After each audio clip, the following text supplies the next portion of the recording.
Hello everyone, क्या हाल चाल है। स्वागत है हमारे चैनल पे यूपीएससी वाला।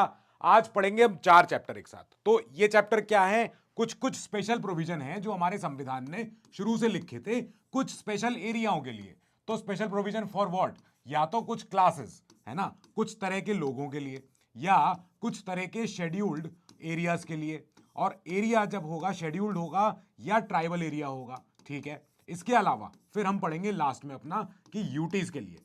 तो यूटीज के लिए क्या क्या प्रावधान है, ये सारे के सारे 4 चैप्टर हैं। अभी खत्म करेंगे, छोटे छोटे चैप्टर हैं, बुलबुल के बच्चे अभी अभी खत्म हो जाएंगे, ठीक है। अब जब भी हम स्पेशल प्रोविजन पढ़ने निकलते हैं, हमें पता होना चाहिए कि सर स्पेशल प्रोविजन की जरूरत क्या है। पहली बात तो ये बताओ।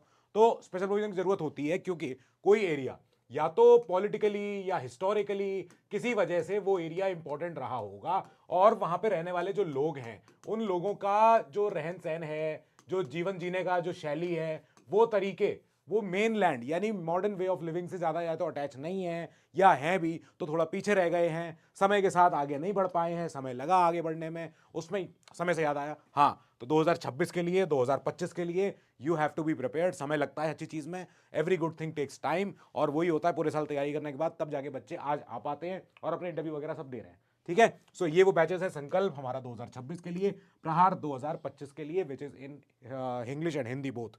सो दीज बैचेस आर लाइव। इसके अलावा हमारा फंडामेंटल सारे फीचर्स में बैच के, you also know this. Now चलो, प्राइसेस भी लिखी हुई है, you can go and check. Now हमारी कहानी शुरू होती है कुछ क्लासेस के लिए, कुछ तरीके के लोगों के लिए। क्या है तरीका, क्या है? ताकि हम लोगों को इक्वालिटी और जस्टिस यानी बराबरी और न्याय, इसको न्याय को हिंदी में लिख देते हैं ऐसे, न्याय, ठीक है, तो ये मिल सके। अब जब ये न्याय मिलना, जब लोगों को देखो जब मुश्किल हो रहा था, और हमारा संविधान शुरू से चाह तो रहा था कि ब्रिटिश इंडिया के कार्यकाल के बाद से अब दोबारा ऐसी गलतियां नहीं होंगी जो हमने पहले होती हुई देखी थी, ठीक है। तो जब ब्रिटिश इंडियंस जब लोग हुआ करते थे उस समय पे, तो हमारे साथ बहुत ज्यादा नाइंसाफी हमने देखी लोगों के साथ होते हुए। अब हमने कहा वो जो सेक्शन है जो लोगों का, जो सेक्शन ऑफ लोग, चाहे एससी हो, चाहे एसटी हो, चाहे बैकवर्ड क्लासेस हो, चाहे एंग्लो इंडियंस हो, जो भी माइनॉरिटी रह गए हैं, या जो भी जिसे हम कहते हैं कि समाज के मेन स्ट्रीम हमारे जुड़ नहीं पाए और हमारा उनका विकास वहां तक उन तक पहुंचा नहीं, तो हमने कहा ये दोबारा अब हम होने नहीं देंगे, ठीक है, ओके डन। हमने कहा ऐसे तरह के लोगों के लिए संवैधानिक प्रावधान पार्ट 16 में हम लिख देते हैं, ताकि ये प्रावधान संवैधानिक हो, मतलब इनको मानना ही मानना पड़ेगा। ये हमारे सुप्रीम लॉ में लिखा हुआ है, कहां से कहां तक? 330 से लेकर 342A तक, ठीक है, ओके। नाउ क्या क्या प्रावधान है, किन किन के लिए प्रावधान है, ये किन लोगों के लिए है? ये उन लोगों के लिए है जब कोई भी एससी हो, एसटी हो, कोई भी बैकवर्ड क्लासेस हो या एंग्लो इंडियंस हो, तो उनके लिए विधायिका में, लेजिस्लेचर में आरक्षण, उनके लिए रिप्रेजेंटेशन कहां पे? लेजिस्लेचर में, कि कितना उनका रिप्रेजेंटेशन होगा, पॉपुलेशन के हिसाब से होगा या बैकवर्डनेस के हिसाब से होगा, या सर्विसेज में। देखो ये तो हो गया विधायिका के लिए जहां पे पॉलिसी मेकिंग होती है, ठीक है। इसके बाद होगा पॉलिसी मेकिंग से नीचे पॉलिसी इंप्लीमेंटेशन की जगह पे भी, सरकार में भी, अंग में भी उनका योगदान, ठीक है। तो ये हो गया हमारा पॉलिसी इंप्लीमेंटेशन। इसके बाद पॉलिसी तक पहुंचने के लिए जो नौकरी के लिए पढ़ाई करनी पड़ेगी वो चीज़, ठीक है, वो भी है। तो हमारे एजुकेशन वगैरह सारी चीज़ें, ठीक है, उसमें भी रहेगा, यानी कॉलेजेस में रहेगा। और कॉलेजेस में रहने के बाद हमारे कुछ अगर इनकी तब भी दिक्कतें आती हैं, तो एक ऐसा आयोग हो या एक ऐसी प्लेटफॉर्म हो जहां पे इनकी कंप्लेंट्स का निवारण हो सके, ये प्लेटफॉर्म्स के लिए, ठीक है, ओके। हमने कहा ओके बनाते हैं। अब जब ये प्लान करने हम निकले, हमने कहा प्लान क्या हमेशा के लिए रहेंगे? तो हमने कहा हो भी सकता है, और कुछ प्लान ऐसे होंगे जो टेम्पररी होंगे। और हमने कहा ये जो हम इतने जो प्रोविजन रख रहे हैं संविधान में, ये डेवलपमेंटल हैं, ये प्रोटेक्टिव हैं, मतलब उन लोगों के लिए जो कि बैकवर्ड रह गए हैं, जिनको कि इंजस्टिस फेस करनी पड़ती है, जिनको कि शोषण फेस करना पड़ा हुआ है इतने सदियों का। हमने कहा उनके लिए हम उनको प्रमोट कर रहे हैं ताकि उनका सामाजिक आर्थिक उनका न्याय हो सके, सामाजिक आर्थिक विकास हो सके, ठीक है, ओके। जो प्रावधान है, ये प्रावधान संविधान में लिखे तो हुए हैं, either they are permanent in nature और they are temporary in nature. दे बस ये दो तरीके के होंगे, ठीक है। हमने एक एक करके इनको देख लेते हैं कैसे कैसे हुए हैं। हमने कहा पहले तो क्लासेस को बताना शुरू करो।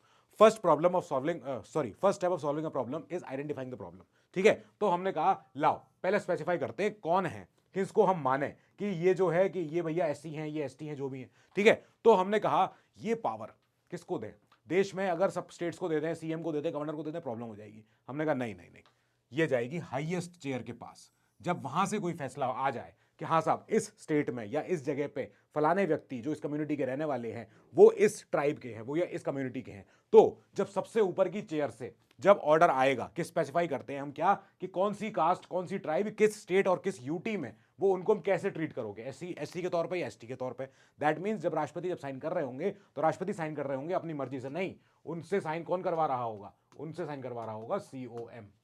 ये कौन है, काउंसिल ऑफ मिनिस्टर्स। क्या अपने आप, क्या ये अपने आप कर लेंगे, नहीं, ओनली बाय द पार्लियामेंट। याद रखना, एनी इंक्लूजन या एक्सक्लूजन ऑफ एनी कास्ट या tribe from presidential order can be done only by the parliament. Parliament यानी एक एक्ट के द्वारा, एक लॉ के द्वारा पूरा पास करे, लॉ बनाए, कानून बनाए, सब लोगों की, एमपीस की सारी उसमें सहमति होगी, तब जाके सरकार एडवाइस करेगी राष्ट्रपति को कि आप जाके दस्तखत कीजिए और इस कम्युनिटी को, इस कास्ट को आप इसमें एससी में या एसटी में आप इसको डालिए। ठीक है, इसका मतलब है जो लिस्ट है ऑफ एससीज एंड एसटीज, ये हर स्टेट से स्टेट में वेरी कर रही होगी, ये यूटी से यूटी में वेरी कर रही होगी। यस, ऐसा होता है। कोई व्यक्ति किसी एक स्टेट में एससी हो सकता है, दूसरे में नहीं हो सकता है। और इसके अलावा स्टेट्स के मामले में राष्ट्रपति ये भी कहते हैं कि हमने साहब ठीक है, आपके स्टेट के अनुमति से, आपके स्टेट के सीएम गवर्नर से हमने बात कर ली, कंसल्टेशन कर लिया है, now we have done it, और हमने सोच लिया अब हम करेंगे। हमने कहा ये देखो, ये भी, ये अब ऐसे अगर राष्ट्रपति का नोटिफिकेशन आ जाए कि हाँ साहब हमने कर दिया, हम खाली राष्ट्रपति नोटिफिकेशन नहीं होगा,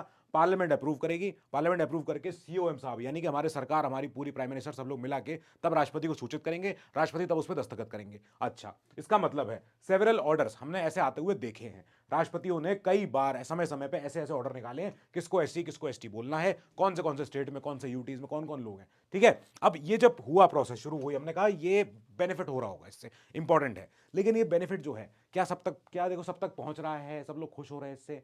हमने कहा सबकी डेफिनेशन पहले तय करो। हमने कहा यहां पे अभी हमें यही नहीं पता है कौन से सिटीजन के कौन सी क्लासेस को हम बोले कि हाँ भाई आप सोशली हो, आप एजुकेशनली आप बैकवर्ड हो, हमें नहीं पता है। हमने कहा संविधान के पास भी डेफिनेशन नहीं है, ओबीसीज की या एससीज की, एसटीज की हम नहीं जानते हैं, समय समय पार्लियामेंट अपना तय करती रहे। सो 102वां अमेंडमेंट आया 2018 में। इस समय क्या हुआ, इस समय राष्ट्रपति ने may with the respect of any state, may with respect to any state या यूटी स्पेसिफाई करे सोशली और एजुकेशनली बैकवर्ड क्लास के उस स्टेट में कौन सी कम्युनिटी के कौन से लोग ओबीसी होते हैं।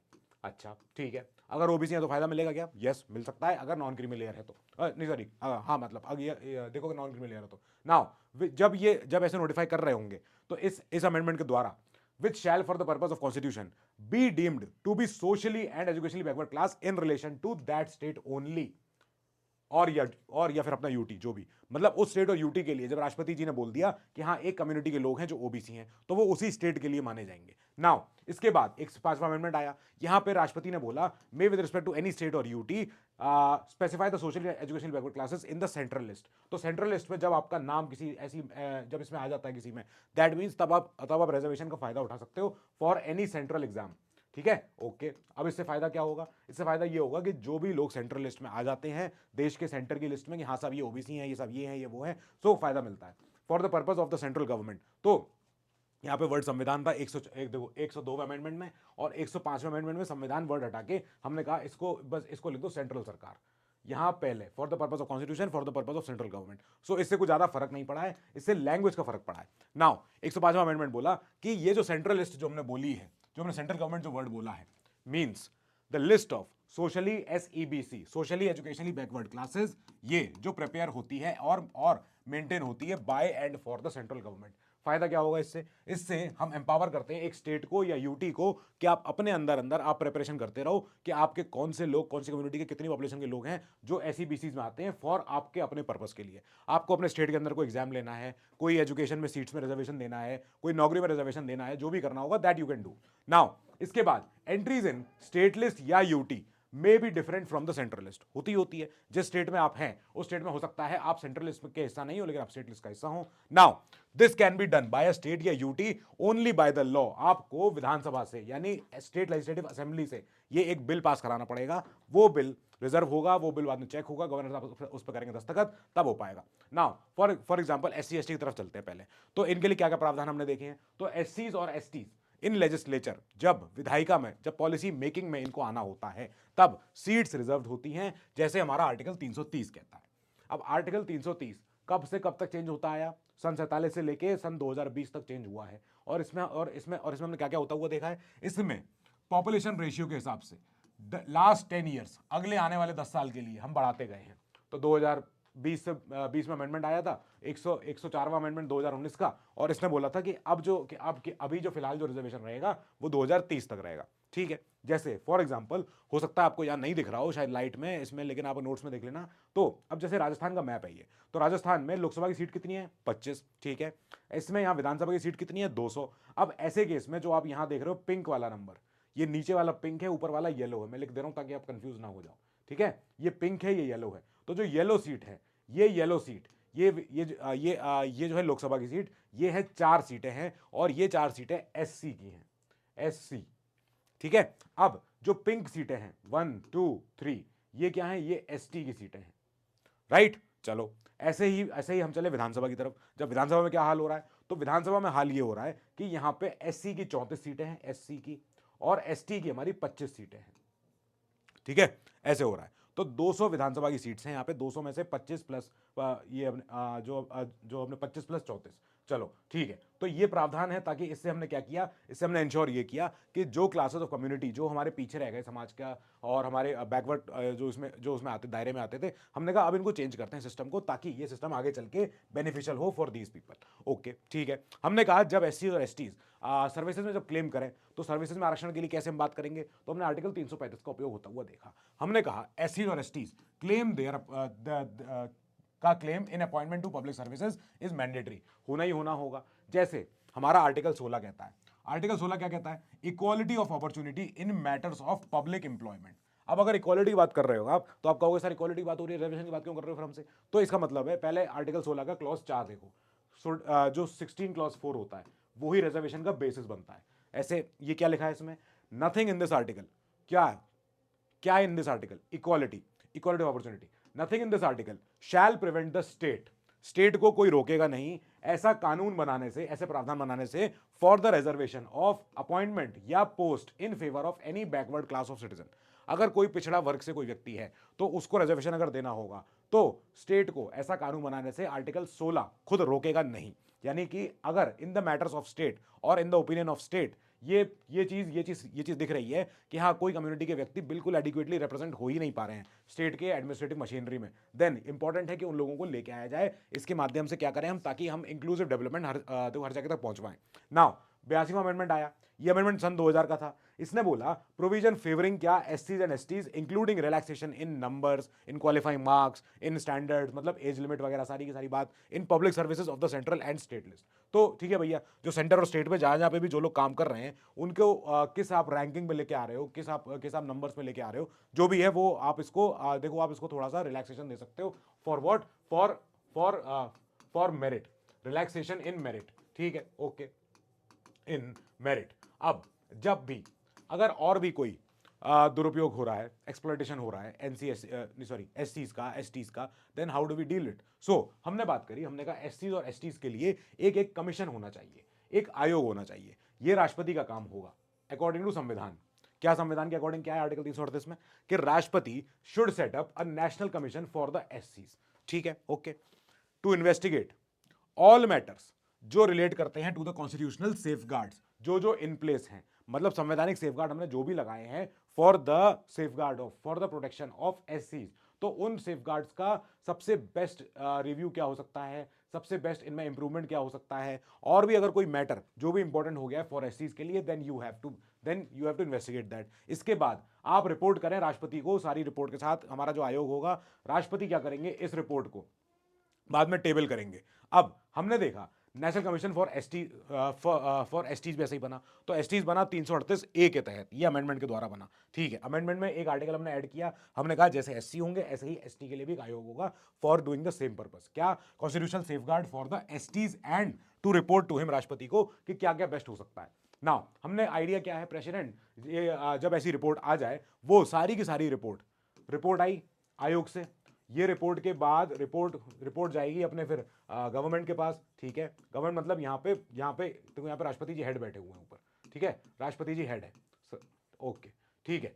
नाउ इसके बाद एक्शन टेकन, इस रिपोर्ट के ऊपर क्या क्या एक्शन लिया गया है, तो इस रिपोर्ट का एक्शन टेकन पूरा का पूरा मेथोडोलॉजी कहाँ जाएगी, पार्लियामेंट में पेश होगी, सब कुछ। President should place report such before the parliament along with the action taken, के आयोग की रिपोर्ट पे क्या क्या आपने अभी तक काम किया है। नाउ संविधान अभी तक कहता था कि एक ही हो जाए एनसी एससी एसटी, ऐसा हो जाए, हमने कहा नहीं, अलग अलग करते हैं, एनसी एससी अलग, एनसी एसटी अलग, ठीक है। तो 89 अमेंडमेंट ने जो आया था 2003 में, उसने बाइफरकेट किया था फॉर एससी अलग एंड एसटी अलग, ठीक है। हमने कहा इससे क्या हुआ, इससे हुआ ये कि उन क्लासेस ऑफ कम्युनिटी को हमने सेपरेटली हमने बोलना शुरू किया कि आपके पास एक प्लेटफॉर्म है, so that you can go and tell them कि हमारे साथ क्या क्या हो रहा है। नाउ हमने कहा कुछ कुछ ऐसे एरियाज होते हैं जहां पे ऐसी ही पॉपुलेशन ज्यादा रहती है, शेड्यूल्ड एरियाज रहते हैं, वेलफेयर ऑफ एसटीज हमें ध्यान रखना है। How do we do that? हमने कहा यस, इसका प्लान है हमारे पास। क्या? राष्ट्रपति पहली बात तो एक कमीशन बनाए जिससे क्या तय हो कि एडमिनिस्ट्रेशन ऑफ शेड्यूल्ड एरिया कैसे होगा। अच्छा, वो आयोग बनेगा, वो आयोग काम करेगा, वो आयोग अपनी अपनी सारी स्टडी रिपोर्ट सब कुछ देगा। ये कमीशन इज मैंडेटेड, होना ही होना है, and it's appointment is compulsory after 10 years of the constitution का कमेंसमेंट। तो ठीक है भैया, जब सन 50 में संविधान आया, सन 60 में हमने, क्योंकि संविधान में लिखा था इसलिए हमने बनवाया। सन 60 में क्या बना फिर हमारा, एक यूएन देवर जी की अध्यक्षता में एक अपना कमीशन बना इस चीज के लिए, और कमीशन ने अपनी अगले साल के अंत तक अपनी अपनी फिर दी रिपोर्ट, ठीक है। उस रिपोर्ट पे आई, जो भी काम हुआ उसके बाद जो भी आगे बढ़ी प्रोसेस, फिर सन 2002 में हमने दोबारा से बनाया, दिलीप सिंह भूरिया जी की अध्यक्षता में दोबारा से एक कमीशन बना। इस कमीशन ने 2 साल लिए और अपनी रिपोर्ट अपनी पेश करी। सेंटर की एग्जीक्यूटिव पावर इंक्लूड करती है गिविंग डायरेक्शन इन सारे स्टेट्स को कि आपको अपने अपने जिला में क्या, आपको अपने अपने स्टेट के अंदर क्या क्या बेस्ट करना है, क्या क्या स्कीम्स का एग्जीक्यूशन कैसे कैसे होगा, ये इस कमीशन की स्टडी में था, ठीक है। हमने कहा और बैकवर्ड क्लासेस बचे, उनका क्या? तो बैकवर्ड क्लासेस के लिए भी सेम प्रावधान। हमने कहा आर्टिकल 338 ए जो एनसी एसटी के लिए हो गया, 338 बी हो गया फॉर एनसीबीसी। तो 102वां अमेंडमेंट आया। 102वां अमेंडमेंट बोला 2018 में कि जो हमने पहले एनसीबीसी को हमने पहले एक पार्लियामेंट के एक्ट के द्वारा बनाया था, पहले थी पावर स्टैट्यूटरी, हमने कहा स्टैट्यूटरी से और ज्यादा इंप्रूव करते हैं। क्या कर सकते हैं? संविधान में लिख देते हैं। तो संविधान में लिखना शुरू कर दिया। कैसे? 338 जो पहले एक एक्ट था प्रॉपर, एनसीबीसी एक्ट, हमने कहा एनसीबीसी एक्ट से बढ़िया है संविधान में लिख दो 338 बी। क्या लिख दिया हमने 102वां अमेंडमेंट के तहत कि हमारा क्या बनेगा, एक एनसीबीसी बनेगा, जो राष्ट्रीय पिछड़ा वर्ग आयोग होगा वो काम करेगा सेम काम जैसा राष्ट्रपति जी के के लिए जो एनसीएसटी और एनसीएसटी करते हैं। मतलब कि एक नेशनल कमीशन जो कि सोशली और एजुकेशनली बैकवर्ड क्लासेस लोगों के लिए मेहनत करे, काम करे, स्टडी करे, इन्वेस्टिगेट करे और पूरी की पूरी रिपोर्ट दे दे राष्ट्रपति को। बाद में राष्ट्रपति क्या करेंगे, उस रिपोर्ट को पेश करेंगे पार्लियामेंट में along with the action taken, कि क्या क्या एक्शन ले रहे हो आप, ठीक है। पार्लियामेंट पेश होगी, पार्लियामेंट में फिर उसकी स्टडी होगी। इसके लिए भी सेम चीज थी कि राष्ट्रपति कैन अपॉइंट अ कमीशन, क्या करने के लिए? टू इन्वेस्टिगेट एंड रिकमेंड, क्या करें, इंप्रूवमेंट कैसे होगा, सब कुछ करना है। सोशली हमारे एजुकेशनली बैकवर्ड क्लासेस हैं, तो कमीशन की रिपोर्ट आनी है, पेश होना है, सब कुछ होना है। कमीशन आया था। कमीशन किसका आया था? काका कालेलकर जी का आया था कमीशन 1953 में। काका कालेलकर जी काफी इंपॉर्टेंट, बहुत बड़े देखो नेता रहे, लीडर रहे हैं। इनके नाम से भारत का डाक टिकट भी जारी हुआ है, काका साहब बोलते थे इनको। तो 1953 में ये कमीशन बना। इस कमीशन के लिए काका जी काफी समय से स्ट्रगल भी कर रहे थे। काफी समय से कह रहे थे कि यार कोई तुम लोग बात ही नहीं करते हो, तुम लोग हमेशा बात बात हमेशा टाल देते हो, ये कर देते हो। तो इनकी बहुत स्ट्रगल रही है, बहुत लड़ाई रही है। फिर इन्होंने देखो 53 में कमीशन बनाया, इन्होंने अपनी रिपोर्ट दी 2 साल बाद 1955। इन्होंने बताया कि हाँ साहब देखो कितनी ज्यादा प्रॉब्लम है, और इसके बाद इनकी रिपोर्ट के तो इनके कमीशन की रिपोर्ट के बाद no action was taken due to vague and impractical recommendation and division among members. तो इनके कमीशन में जो जो लोग रहे थे, आपस में मतभेद हुए, विचार विमर्श ठीक नहीं रहा। वो जो इन्होंने रिपोर्ट दी थी वो बहुत ही ज्यादा देखो ऐसी थी, इम्प्रैक्टिकल रिकमेंडेशन दे दिए थे कि ये कर दो वो कर दो। तो पिछड़ा वर्ग आयोग की पहली जो आयोग की जो पहली जो रिकमेंडेशन थी वो तो गई। फिर आया दूसरा आयोग। दूसरा आयोग काफी फेमस रहा, बीपी मंडल कमीशन। तो बीपी मंडल जी की अध्यक्षता में ये है मंडल जी। तो इनकी रिपोर्ट थी ये, और देखो इन्होंने फिर अपनी रिपोर्ट राष्ट्रपति जी को सौंपी। उसके बाद क्या होता है, गवर्नमेंट वीपी सिंह जी की सरकार ने, उस गवर्नमेंट ने फिर उनके रिकमेंडेशन को अप्रूव कर दिया और 27% ओबीसी को आरक्षण मिल गया इन द सेंट्रल इंस्टीट्यूशन। तो उसके बाद से जो हुआ वो तो हिस्ट्री रही है हमारी, पोस्ट इंडिपेंडेंस हिस्ट्री, ठीक है। नाउ कुछ एंग्लो इंडियंस बचे रह गए, इनका भी जिम्मेदारी है। तो एंग्लो इंडियंस कौन है? एंग्लो इंडियंस वो हैं जिनका की लीनिएज या जिनका एंसेस्ट्रल लीनिएज कहां से है? यूरोप से है। Ancestral lineage. तो अब ये लोग इंडिया में रह गए। जब इंडिया आजाद हुआ, ये लोग इन्होंने कहा ठीक है हम इंडिया के रह गए इतने समय से, तो अब क्यों नहीं जाए। तो अब तो फिर तो भैया अब ये लोग जब यहाँ थे, हमने कहा ठीक है आपके फादर या आपके पिता साइड से कोई भी आपका एंसेस्टर होना चाहिए, यूरोप से या इंग्लैंड से। हमने कहा ठीक है भैया, okay. Now special representation for Anglo Indians in legislature हुआ करता था। मतलब कि हमारे विधायिका में, हमारे पार्लियामेंट में, हमारे विधानसभाओं में बिफोर 2020 तक क्या होता था, 2 members from this community, Anglo Indian community को राष्ट्रपति जी नॉमिनेट करते थे कि आप जाइए लोकसभा में बैठिए। ऐसे ही 2020 से पहले तक गवर्नर नॉमिनेट करते थे one member from Anglo Indian community into the state की विधानसभाएं, आर्टिकल 333, ये अपना 331, ठीक है। इसके बाद रिप्रेजेंटेशन जो है अगर लग रहा है इनसफिशिएंट है तो कर देना, ये हुआ करता था। इसके अलावा 366, ये आर्टिकल बड़ा दमदार था। अब ये डेफिनेशन देता था, an Anglo Indian means a person whose father या any of whose other male progenitors, कि पिता की साइड से ही in the male line is या was of European descent but who is domiciled within the territory of India, जो भारत में रह रहा हो, जिसके पिता या पिता की साइड से कोई उनका पुराना कोई उनका पूर्वज जो कि यूरोप से रहा हो या इंग्लैंड से रहा हो, अपना जो भी, एंड इज और was born within such territory to the parents, जो कि वहां रहते होंगे उस अनडिवाइडेड इंडिया में, ठीक है। तो हम बोलेंगे आप क्या आप हो हमारे एंग्लो इंडियन, और एंग्लो इंडियंस के लिए प्रावधान हुआ करते थे, लेकिन प्रावधान 2019 में सब कुछ उठा के फेंक दिया गया, डिसकंटिन्यू हो गया, अब जरूरत नहीं है।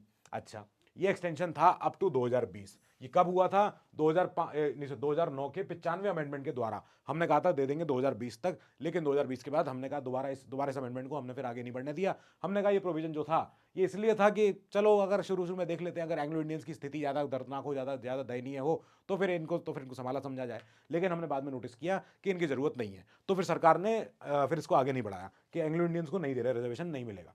नाउ ऐसे कुछ हमारे एजुकेशनल ग्रांट्स, सर्विसेज में कुछ आरक्षण हुआ करते थे शुरू में, जो बाद में हट गए थे। 1960 से ये सारे प्रावधान हट चुके थे एंग्लो इंडियंस के लिए। कैसे? इंडिपेंडेंस के पहले तो हमें पता है स्पेसिफिक पोस्ट कई सारी थी जो हमारे केंद्र सरकार में जो एंग्लो इंडियंस के लिए ही हुआ करती थी, लेकिन हम हो गए आज़ाद। हमने कहा आज़ादी के बाद अब क्या करें इनका, ये तो हमारे लिए जिम्मेदारी बन गए अब। तो हमने कहा पहले जो इनके लिए रेलवेज में, कस्टम में, पोस्टल में, टेलीग्राफ सर्विसेज में इनके पूरा योगदान होता था एंग्लो इंडियंस का, अब जरूरत नहीं होती इनकी। हमने कहा इंडियंस आएंगे हमारे। तो एजुकेशन इंस्टीट्यूशन जितने हैं फॉर एंग्लो इंडियंस, इनको क्या मिलता था? स्पेशल ग्रांट मिलते थे।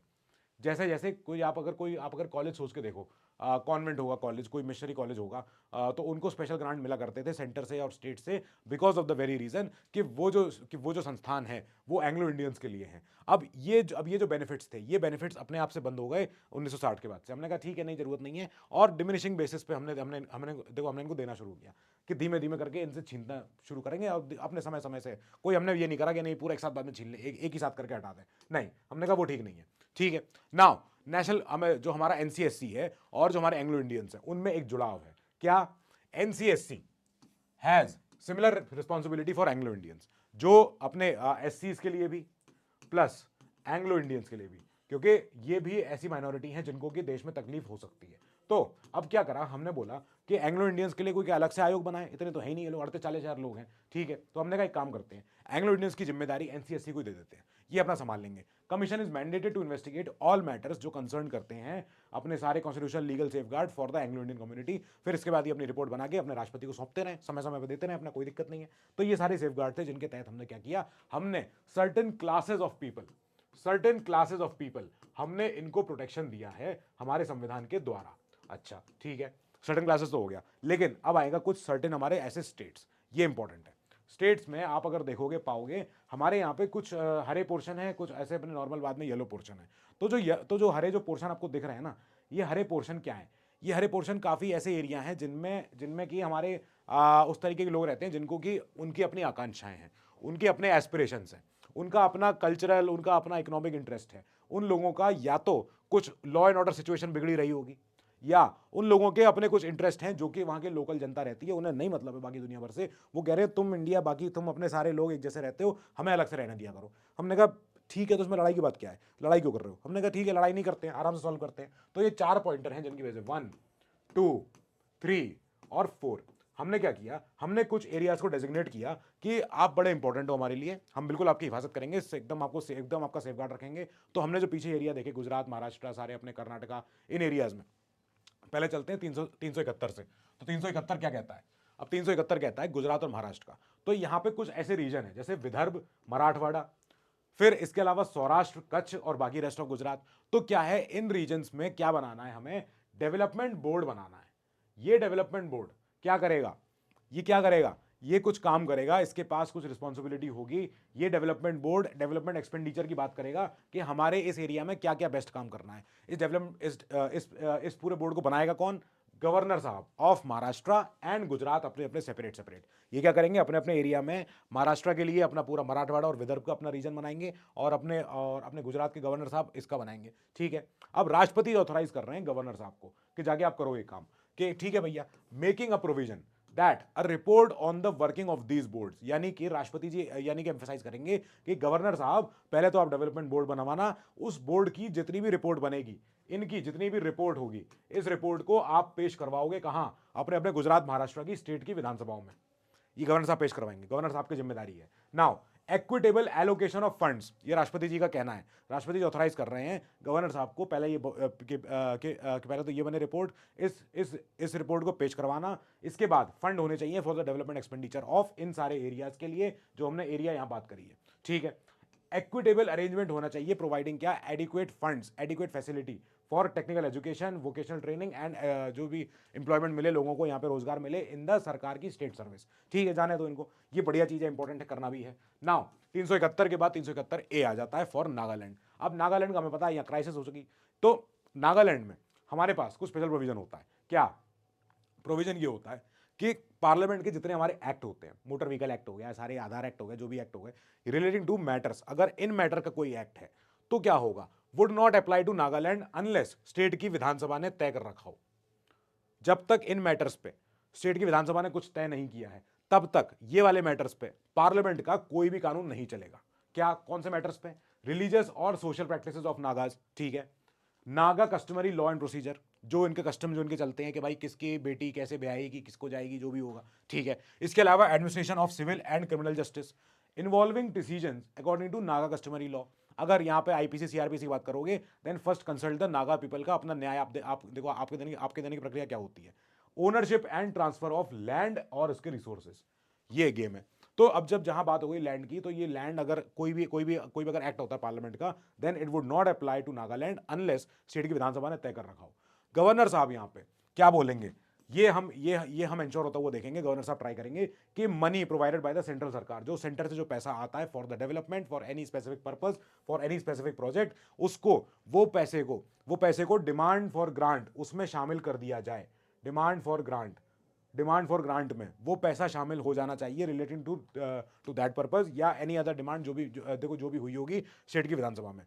तो गवर्नर साहब की जिम्मेदारी क्या है यहाँ पे, कि स्टेट की सरकार जब मनी बिल ला रही होगी, स्टेट का बजट ला रही होगी, उसमें ये ध्यान रखें कि नागालैंड के लिए क्या करना है, उनको जो भी कोई अगर पर्पस के लिए कोई डिमांड फॉर ग्रांट अगर स्टेट की विधानसभा से पैसा निकलवाना है, तो वो चीज़ शामिल हो जाए स्टेट के बजट में। ठीक है, इंपॉर्टेंट है। 371 हो गया अपना।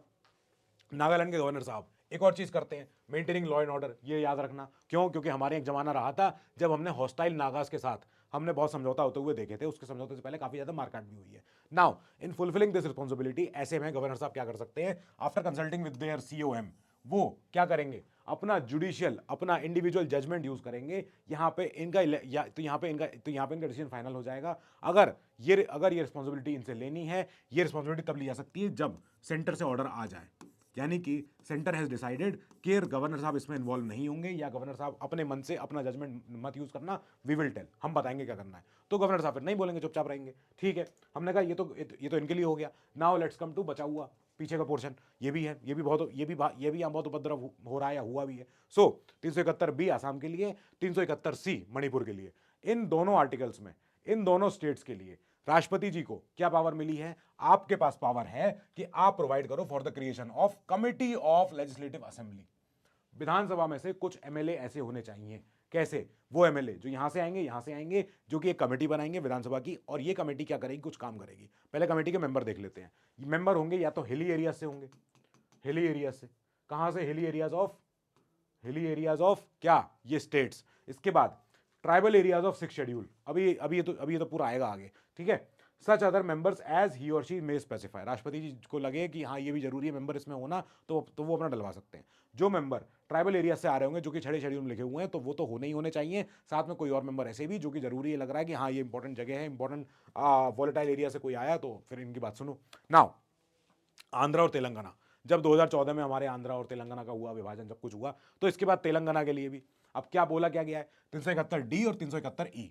इन आर्टिकल्स में क्या लिखा है कि equal opportunity in public employment and education रोजगार में भी और हमारे और इसमें इसमें हमारे शिक्षा में भी, for people from different parts of the state with flexibility to implement. क्या, अगर कुछ भी आपको वैलिड प्रोविजन लेके आने हो तो आप ला सकते हो, पर इसको करने के लिए हमें देखो हमें करना क्या पड़ेगा। टू अचीव दिस, राष्ट्रपति कैन इंस्ट्रक्ट द स्टेट सरकार टू एस्टैब्लिश क्या, ऐसा कुछ लोकल कैडर, ऐसी कुछ लोकल अपनी सिविल पोस्ट बनवाओ, ऐसी कुछ सिविल सेवाएं बनवाओ जिसमें कि वहां के लोकल लोग आ सकें, वहां के various part of the state के जो भाई देखो अब ऐसे डिफरेंट डिफरेंट लोग हैं, रेड्डी लोग हैं, कोई और अपने तेलुगु लोग हैं, जो भी लोग हैं, तो अगर उनको आपको रिक्रूट करना है ताकि वो लोग अपने मेन स्ट्रीम अपने इसमें एफिशिएंसी में आ सके हमारे ये इसके एडमिनिस्ट्रेशन के, तो वेरी इंपॉर्टेंट रीजन देखो इंपॉर्टेंट है क्योंकि हम इन लोगों को भी चाहते हैं कि आप लोग भी हमारे समाज का मेन हिस्सा बनते रहें।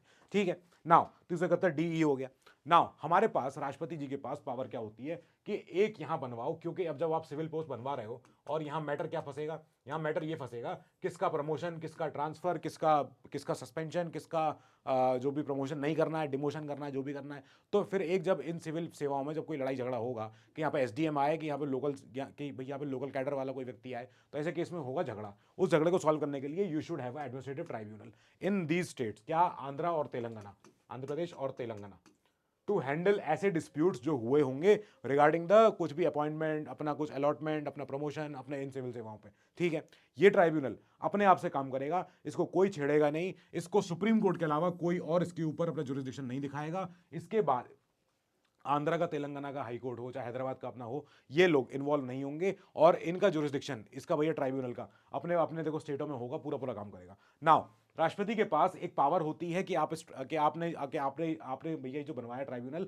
आपने ही बनवाया, तो आप इसको हटा भी सकते हो जब आपको लगे कि it is deemed unnecessary. Now कोई दिक्कत नहीं है, लोग एसिमिलेट हो गए हैं, सारे एक जैसे लगने लग गए हैं और लोग अब देखो अब इसकी इन्वॉल्वमेंट नहीं है, देन वी कैन। 371 क्या कहता है पार्लियामेंट को, कि पार्लियामेंट के पास अथॉरिटी है एक सेंट्रल यूनिवर्सिटी बनाने के लिए इन आंध्र प्रदेश। क्यों, क्योंकि जो हैदराबाद का जो पोर्शन था विच इज इनसाइड तेलंगाना, तो तेलंगाना पूरा का पूरा चंक ले गया है ऑफ द रिच आंध्रा। अब आंध्र प्रदेश के बाद के पास ज्यादा कुछ बचा नहीं, तो अब एक सेंट्रल यूनिवर्सिटी बनवानी चाहिए, बनवा लेंगे भैया, ठीक है। नाउ सिक्किम आता है हमारा, ये आ गया हमारा 371 अपना अपना एफ में आ गया, तो 371 एफ में हमारे सिक्किम के लिए आया। 371 एफ आया भी कैसे, 36वां सीए की वजह से। जो 36वां सीए कब आया था, 1975 में, हमारे इमरजेंसी के उसी समय पे। तो हमने कहा 36वें की वजह से ही सिक्किम को मिला है फुल स्टेटहुड। ठीक है, अब जब फुल स्टेटहुड मिल गया तो हमने कहा लाओ क्या क्या प्रावधान है इसके पास। तो सिक्किम की विधानसभा में 30 लोग हों, ठीक है, एक सीट होनी चाहिए लोकसभा की जो सिक्किम से आता है, ठीक है, एक सांसद आता है। नाउ पार्लियामेंट यहाँ पे तय कर सकते हैं, पार्लियामेंट यहाँ पे तो भाई यहाँ पे ये भी तय कर सकता है कितनी कितनी सीट डिटरमाइन करनी है सिक्किम की विधानसभा में। और इसको कोई एक रीजन है, जैसे सिक्किम है, अब सिक्किम का स्टेट का कुछ ऐसा डिजाइन है, ये ऐसा डिजाइन है, और सिक्किम की राजधानी यहाँ पर है गैंगटॉक। ठीक है, गैंगटॉक यहाँ पर आ गया, ये रहा गैंगटॉक, कुछ ऐसी इस जगह पे होगा। अब जो बाकी रीजन है, उस रीजन से जो भी लोग आ रहे हैं, उन लोगों में से कितने विधायक हों, उन लोगों में से कितने कितने पॉपुलेशन के ऊपर कितने विधायक हो सकते हैं, तो ये कौन तय करेगा, ये तो भैया ये काम तय करेगी पार्लियामेंट कि स्टेट की विधानसभा में कितनी सीटें होंगी। मिनिमम तो 30 की विधानसभा तो है ही है, पर अगर और भी ऊपर नीचे से आपको कुछ काटने छाटने पॉपुलेशन के हिसाब से, then we can do it. Now governor की रिस्पॉन्सिबिलिटी क्या है कि आपको इक्विटेबल डेवलपमेंट पहुंचवाना है, विकास पहुंचवाना है इन सारे रीजन्स में, इन सारे लोगों के बीच में, acting at discretion subject to president का डायरेक्शन। गवर्नर साहब चाहें तो तय करें कि कौन से एरिया पे ज्यादा विकास पहुंचवाना है, कौन से एरिया को ज्यादा हम बेस्ट अपना ऊपर रखें। ठीक है, प्रेसिडेंशियल पावर जो राष्ट्रपति पावर होती है टू एक्सटेंड विद रेस्ट्रिक्शन या मॉडिफिकेशन। कोई पार्लियामेंट का कोई सा भी कानून, इंडियन लॉ का, इंडियन यूनियन का कोई सा भी कानून सिक्किम में कैसे लगेगा, मॉडिफिकेशन के द्वारा लगेगा, या उसमें कुछ चेंज करके लगेगा, या उसमें कुछ हटा के लगेगा उस हमारे पूरे कानून में से। ठीक है, हमने कहा आगे बढ़ते हैं। इसमें अरुणाचल और गोवा भी शामिल हो गए, क्यों, क्योंकि हमने बोला 371 और 371 तो इन जगहों पे हमने कहा क्या हो गया यहाँ पे अरुणाचल, क्योंकि हमारा बॉर्डर स्टेट, हमारा एक बहुत ही डेलिकेट सेंसिटिव जगह पे, हमने कहा वहां के गवर्नर साहब after consulting the COM of Arunachal you have a special responsibility, क्या करने के लिए कि आपको स्टेट का लॉ एंड ऑर्डर संभालना है, और आपके पास गवर्नर साहब के पास फाइनल डिसीजन मेकिंग पावर है। आप चाहो तो सरकार को इत्तला करो, और करोगे वो तो पता है हमें, लेकिन आपकी जो डिस्क्रेशन है हम आपसे ले सकते हैं जब राष्ट्रपति का डायरेक्टिव आ जाए, जब सेंटर से ऊपर से डायरेक्टिव आ जाए कि गवर्नर साहब बहुत हो गया, मन की अपने मत चलाना, स्टेट की विधानसभा को करने दो, और अगर स्टेट की विधानसभा नहीं कर पा रही तो फिर हम करेंगे। नाउ इसी एक्ट की वजह से, इसी हमारे आर्टिकल की वजह से पार्लियामेंट के पास पावर होती है अरुणाचल प्रदेश की हमारी विधानसभा को बनाने के लिए, और हमने कितनी बनाई 30 के हिसाब से, 30 मेंबर, मिनिमम 30। इधर ही 371 आई हमारा गोवा के लिए है, गोवा की विधानसभा को भी हमने दे दिया 30 मेंबर, इनके अपने विधायक ये हो गए। नाउ मिजोरम, तो मिजोरम का भी कुछ अपना सेपरेट एरिया रहा है। मिजोरम 371G, ABCDEFG, ठीक है। अब इतने सारे आ गए हैं, तो हम यहाँ पे कर रहे हैं मिजोरम के लिए भैया स्टेट की विधानसभा। अब हमने जो चीज हमने पीछे नागालैंड की देखी थी, सेम चीज यहाँ भी है कि कुछ ऐसे टॉपिक के ऊपर पार्लियामेंट के कानून नहीं लगेंगे अनलेस स्टेट की विधानसभा ने सोच रखा हो कि लगवा देते हैं। कौन से? रिलीजियस और सोशल अपने प्रैक्टिसेस, फिर मीजो कस्टमरी लॉ, फिर administration of civil and criminal justice, जो कि भैया मीजो कस्टमरी लॉ से दी जाती है, कि वहां पे जो न्याय देने का तरीका है वो आईपीसी से है या कोई और तरीका है, देख लो, उनसे पूछ लो। इसके बाद transfer and ownership of land, इनकी विधानसभा की स्ट्रेंथ ऐसे तय हुई 371 हमारे इस जी से कि 40 की अपनी विधानसभा होगी इनकी और ये लोग अपना काम करते रहेंगे। नाउ कर्नाटका का एक रीजन है, कर्नाटका का रीजन बड़ा फेमस है, उस रीजन का नाम है हैदराबाद कर्नाटका रीजन, ये रीजन हो गया, ठीक है। अब राष्ट्रपति के ने एक स्पेशल रिस्पॉन्सिबिलिटी दी है to the governor of Karnataka, क्या करने के लिए? कुछ ऐसे 6 backward districts Hyderabad Karnataka region में, जब आप अगर मैप देखोगे अगर इसका कर्नाटका का, तेलंगाना का, तो ये map is very very common. यहाँ पे हैदराबाद कर्नाटका रीजन, ये वाला ऐसा रीजन, इस वाले रीजन में, ठीक है, ये जो रीजन है यहाँ पे, ये वाला रीजन, ठीक है। अब इस रीजन को संभालने के लिए हमने कहा कि यार अगर ऐसा रीजन है तो इस रीजन को हम क्या करेंगे, हम यहाँ के गवर्नर साहब को दे देते हैं पावर, ये करें अपना, समझे इसको। नाउ गवर्नर साहब क्या करेंगे अपना, गवर्नर साहब यहाँ पे क्या बनवाएंगे, एक डेवलपमेंट बोर्ड बनवाएंगे इन 6 जिला में। कौन से 6 जिला में? जो बैकवर्ड रह गए। ये जो यहाँ पे एलोकेशन ऑफ फंड होगा इक्वल तरीके से होगा, इक्विटेबल तरीके से होगा, ऐसे तरीके से होगा कि एवरीवन इज सेटिस्फाइड, या एवरी एरिया इज सेटिस्फाइड। अच्छा ठीक है, इस सेटिस्फैक्शन से क्या, देखो इस सेटिस्फैक्शन से जरूरी ये है कि यहाँ जो विकास हो वो विकास चहुमुखी हो, बहुमुखी हो, जरूरी है कि इंपॉर्टेंट तो है ही है। Now equitable allocation of funds होना चाहिए to each development board for its development programmes. अच्छा, रिजर्वेशन ऑफ सीट्स कहाँ पे? In educational and vocational training, के लोगों को स्किल आए, लोगों में लोग अपना काम समझे करने के लिए, in the region for students, जो रीजन जो स्टूडेंट्स इस रीजन में रहते हैं, जो यहाँ पे रहने वाले लोग हैं। नाउ रिजर्वेशन इन स्टेट सरकार post for the region, in the region of person जो अपने यहाँ पे रहते आए हैं। नाउ मेकिंग अ प्रोविजन की रिपोर्ट आनी चाहिए on the working of this board, जो ये बोर्ड बने हैं 6 जिलाओं में, ये इनकी रिपोर्ट कहाँ पेश होगी? स्टेट की विधानसभा में। कौन इंश्योर करेगा ये चीज? गवर्नर साहब इंश्योर करेंगे। अब 371 किसके लिए है? Provided for special provision for Hyderabad Karnataka region of the state of Karnataka, ये इंसर्ट हुआ था इन द संविधान बाय द 98th CAA 2012, ठीक है। तो ये हमने क्या पढ़ा? हमने ये पढ़ा कुछ ऐसे स्टेट्स, अभी हमने पीछे देखा सर्टेन क्लासेस, अब स्टेट्स के लिए स्पेशल प्रोविजन पढ़ लिया, ठीक है। Now let's come to scheduled, जो हमारे शेड्यूल्ड ट्राइबल एरियाज है, ये बहुत इंपॉर्टेंट है, ठीक है। हमारे संविधान ने कुछ चीजों को बांटा है, कैसे शेड्यूल्ड एरिया में और ट्राइब्यूनल, नहीं सॉरी, जो अपने ट्राइबल एरियाज में। संविधान की 5वीं सूची और 6ठी सूची, तो 5वीं सूची में क्या लिखा है? एडमिनिस्ट्रेशन एंड कंट्रोल ऑफ ऐसे एरिया जो कि राष्ट्रपति के द्वारा शेड्यूल्ड एरिया घोषित हो गए, एक्सेप्ट इन 4 स्टेट्स। याद रखना क्या बोला मैंने बोला अगर आपको कोई एरिया को, अगर आपने बोल दिया शेड्यूल्ड एरिया है, ठीक है, अगर वो शेड्यूल्ड एरिया है तो उस एरिया को गवर्न कैसे करोगे? लेकिन बस वो area, scheduled area in 4 state में नहीं होना चाहिए। जो area scheduled area in 4 state में होगा उसको एडमिनिस्टर करने के लिए 6ठा शेड्यूल है, बस ये बात है। 4 स्टेट्स के लिए, एक्सेप्ट इन दीज 4 स्टेट्स, बाकी जितने हमारे स्टेट हैं जिनमें शेड्यूल्ड एरिया है उनको गवर्न करने का तरीका क्या है? 5th शेड्यूल, ठीक है। जो इन 4 स्टेट में अपने जो हमारे ट्राइबल एरियाज हैं उनको गवर्न करने के लिए, नॉर्थ ईस्टर्न स्टेट्स हैं हमारे, AMTM, इसको हम ऐसे याद रखते हैं, AMTM के माध्यम से उनको गवर्न करने का तरीका 6ठा शेड्यूल में है। 5वें में क्या है? फिर से बोल रहा हूं, हमारे ऐसे स्टेट्स का वो एरिया जिसको हमने शेड्यूल घोषित कर दिया राष्ट्रपति के द्वारा, एक्सेप्ट दीज 4 स्टेट्स, और जो बचे 4 हैं वो यहां मेंशन है। नाउ लेट्स कम टू एक करके इस मैप पे आ दो। पहले ये मैप देखो, पहले बस इस मैप को समझ जाओगे तो काम हो जाएगा। जो आपको लग रहा है पिंक पोर्शन, ये पिंक पोर्शन क्या है? यहाँ हिमाचल में ऊपर, ये भी ठीक है, ये पोर्शन यहाँ अपने देखो राजस्थान में, गुजरात में, अपने MP महाराष्ट्र में। सो ये पोर्शन क्या है? यहाँ पे शेड्यूल्ड लोग, यहाँ पे जनरली हमारी ट्राइब्स रहती है, शेड्यूल्ड, ठीक है, ट्राइब्स, यहाँ पे ट्राइब्स रहती है। तो इन एरिया को गवर्न करने के लिए पिंक वाले के लिए कौन है हमारा? पिंक वाले के लिए कौन है हमारा? हमारा है हमारा 5th शेड्यूल, ओके ठीक है। जो ग्रीन वाला एरिया है यहाँ कोने में, AMTM, असम, मेघालय, मणिपुर, त्रिपुरा, इन चारों जगह के लिए ग्रीन वाले के लिए क्या है हमारा, यहाँ जो हमारा ग्रीन वाले में जो हमारा शेड्यूल, जो हमारे ट्राइबल एरियाज है, इनके लिए हमारा कौन सा है, हमारा है सिक्स्थ शेड्यूल बस। ठीक है, बाकी हमारा देश तो अब जी ही रहा है, वो तो अपना काम चल ही रहा है यहाँ पे। नाउ लेट्स कम टू एक करके कि क्या है भैया। तो हमने देखा जो AMTM वाला जो रीजन है, यहाँ बड़ा एक मुसीबत चलती है कि यहाँ पे आना जाने की प्रॉब्लम होती है। अब देखो यहाँ पे ना कुछ यहाँ पे ऐसे ऐसे देखो, यहाँ पे बॉर्डर बना हुआ है, मैं इस बॉर्डर को आपको दिखाना चाहता हूँ, मैं इसको बाद में मिटा दूंगा ताकि आपको मैप दिख जाए। सो एक रीजन चल रहा है यहाँ से लेके यहाँ, ये रीजन है, ठीक है। अब ये रीजन गया गया गया गया, ये पूरा रीजन है ऐसे।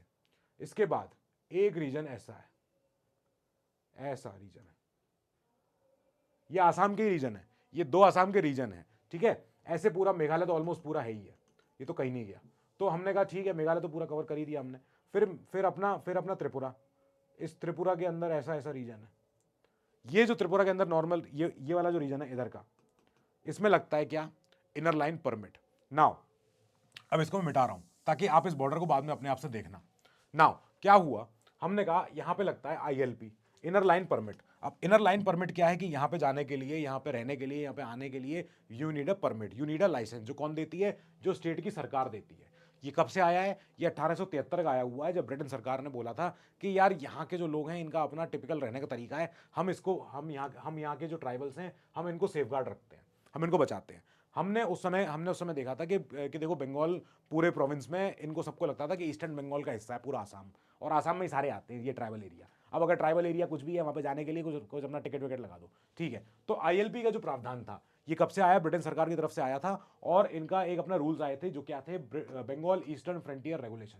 इनके लिए ये पूरा बंगाल हुआ करता था, यहां से लेके बंगाल, बांग्लादेश, वेस्टर्न बंगाल, और अपना इधर इसमें उड़ीसा भी शामिल कर लो, इसमें यूपी का पोर्शन शामिल कर लो, बिहार का पोर्शन शामिल कर लो, जो भी कर लो, दे कॉल इट पूरा का पूरा अपना बंगाल। और बंगाल का ईस्टर्न साइड क्या है, पूरा का पूरा हिली एरिया है। तो इन्होंने कहा हम हिली ज़्यादा हम नहीं जा रहे, उधर पीछे पता नहीं कौन लोग रहते हैं, तो हम एक काम करते हैं, अगर किसी को जाना है यहाँ पे, they have to go through a inner line permit, they have to go and take a pass first, ये पास चाहिए होगा। अब इस रेगुलेशन का 1873 का जो रेगुलेशन का सेक्शन 2 है, सेक्शन 2 कहता है कि ILP was only applicable to these 3 regions, Mizoram, Arunachal, Nagaland. अच्छा, हमने कहा अरुणाचल तो आ गया इसमें, बाकी बचे हुए AMTM उसमें उसका क्या करें, तो वो भी इंपॉर्टेंट हो गए। हमने कहा ILP तो इंपॉर्टेंट है, जब इससे अगर एरिया प्रोटेक्टेड है तो इसको क्यों नहीं आगे बढ़ाएं। हमने कहा फिर बनाते हैं शेड्यूल्ड एरिया, नॉर्मल सभी को इसमें कर देते हैं। अब शेड्यूल्ड एरिया बनाने के लिए हमने कुछ सोचा, हमने कहा हमारे देश में ऐसे लोग रहते हैं जो कि डिफरेंटली ट्रीट किए जाते हैं, जिनका कि विकास पूरा पहुंच नहीं पाया वहां।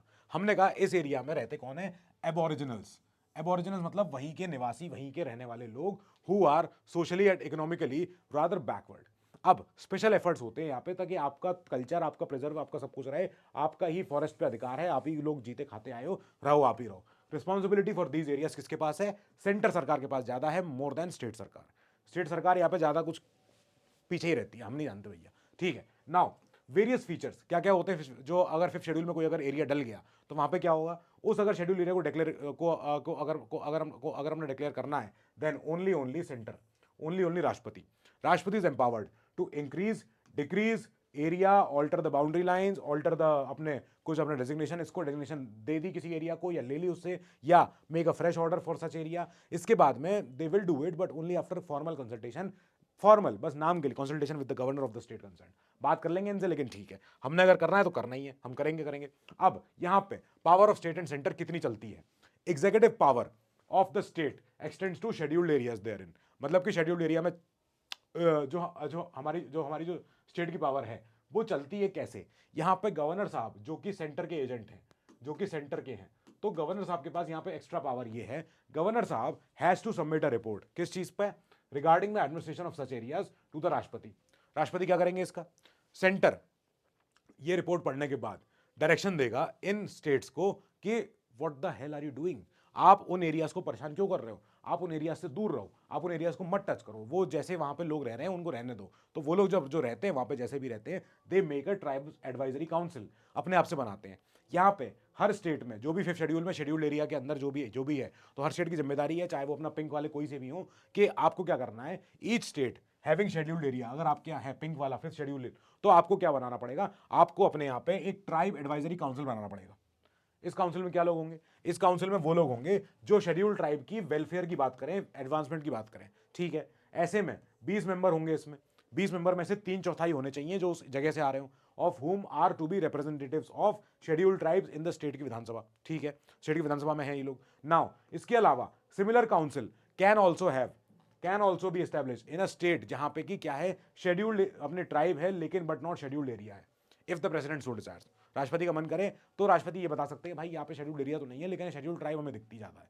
जैसे अरुणाचल, फॉर एग्जाम्पल, अरुणाचल को हमने 5th शेड्यूल में नहीं डाला है, ठीक है। अरुणाचल के लिए अब अरुणाचल है तो अब यहाँ पे हमने पाया क्या कि यहाँ पे तो बहुत ज़्यादा, यहाँ पे तो ट्राइबल एरिया रह रहे हैं, यहाँ पे लोग रह रहे हैं, तो हमने कहा इस एरिया को हम संभालने के लिए क्या करें, यहाँ के लोगों को इन्वॉल्व करते हैं कि आप बताओ आपको कैसे जीना खाना है, तो ट्राइबल तो अपना टीएसी बनवा लेते हैं। नाउ शेड्यूल एरिया में लॉ कैसा चलता है? लॉ ऐसे चलता है यहाँ पे गवर्नर साहब के ऊपर, यानी कि सेंटर, ऑफ कोर्स सेंटर है ना, और गवर्नर जिसको कि स्टेट के सीओएम बता रहे हैं, तो गवर्नर साहब इज एम्पावर्ड टू डायरेक्ट कि कोई सा भी पर्टिकुलर एक्ट ऑफ पार्लियामेंट या स्टेट की विधानसभा will not apply to scheduled area, या अप्लाई होगा विद सर्टेन मॉडिफिकेशंस, और उसमें कुछ चेंज करना पड़ेगा, एक्सेप्शन करना पड़ेगा, तब जाके लगेगा। नाउ गवर्नर साहब can make regulation for the peace and good governance, यहां पे after consulting with that TAC, with that tribal advisory council, उन लोगों से बात करके, उन लोगों से की सहमति के साथ, तब ये क्या करेंगे, कुछ नए रूल रेगुलेशन बना देंगे, गाइडलाइन बना देंगे, जिससे कि क्या हो, शांति बहाली हो सके वहां पे। नाउ दे कैन प्रोहिबिट या रेस्ट्रिक्ट कर दें transfer of land by a member या अमंग द मेंबर, दोनों चीज हो सकती है, by member of ST tribe to some other non ST tribe, या among the ST tribe only, के लैंड का ट्रांसफर नहीं होगा। अगर लैंड का ट्रांसफर हो जाएगा तो सारी आपकी लैंड चली जाएगी आपके हाथ से, आप रह जाओगे रोड पे, क्या फायदा। Now regulate the allotment of land, जिससे क्या हो, जिससे कि मेंबर्स ऑफ एसटीज के पास अपने पास रहने खाने की जगह हो, जमीन हो, और regulate the business of money lending, क्यों, क्योंकि यहाँ पे अगर कोई लोग फंस गए अगर इसके डेट ट्रैप में, तो गए, डेट ट्रैप में फंसने के बाद इनकी जमीनें ही जाएंगी, फिर तो दूसरा ऑप्शन है ही नहीं। सो डेट ट्रैप में ना फंसे कोई मनी लेंडिंग वाले बिजनेस में, तो उसके लिए गवर्नर साहब they can regulate some rules, ताकि इससे गुड गवर्नेंस हो सके, पीस रह सके, शांति बहाली हो सके। नाउ रेगुलेशन कैन अमेंड या repeal any act of parliament, सोचो कितनी बड़ी बात है ये, कि पार्लियामेंट का कोई बनाया हुआ कानून यहाँ पे लगे नहीं लगे, उसके लिए क्या है, एक रेगुलेशन आ जाएगा जो कह देगा नहीं पार्लियामेंट का ऐसा वाला कानून लगेगा हमारे यहाँ टू शेड्यूल एरिया है, but such regulation require the assent of president, यानी सेंटर सरकार की सहमति होगी तभी ऐसा हो पाएगा कि हाँ ठीक है, नहीं लगवा रहे भैया तुम्हारे एरिया में, तुम अपने आप करो जो करना है करो, ठीक है। नाउ संवैधानिक प्रावधान क्या है, यहां पे हमने अभी पीछे देखा था, जैसे हमने देखा शेड्यूल्ड एरिया में रहने वाले ट्राइबल्स के लिए हमने कहा कि आप बताओ साहब इनका वेलफेयर हो रहा है कि नहीं हो रहा है, और शेड्यूल्ड ट्राइब के लिए हम क्या करें। तो इसके लिए राष्ट्रपति जी ने संविधान के आने के 10 साल बाद क्या किया, यूएन देवर जी की अध्यक्षता, एक कमेटी बनाई, इन्होंने कमीशन बनाया, कमीशन ने अपना 1 साल के अंदर अपनी रिपोर्ट दे दी, रिपोर्ट देने के बाद रिपोर्ट को थोड़ा समझा पढ़ा गया, हमने कहा दोबारा बना लेंगे उसको, तो दिलीप सिंह भूरिया जी की अध्यक्षता में दोबारा से कमीशन आया, उसने अपने 2 साल लिए, इन्होंने फिर से रिपोर्ट दी, इस रिपोर्ट के बाद अपना फिर आगे काम चला, प्रोग्रेस हुई। नाउ ट्राइबल एरियाज है, अब जब ये ट्राइबल एरियाज हैं हमारे 6th शेड्यूल वाले, तो rationality behind the special arrangement in respect of only these 4 aids, कौन से, AMTM,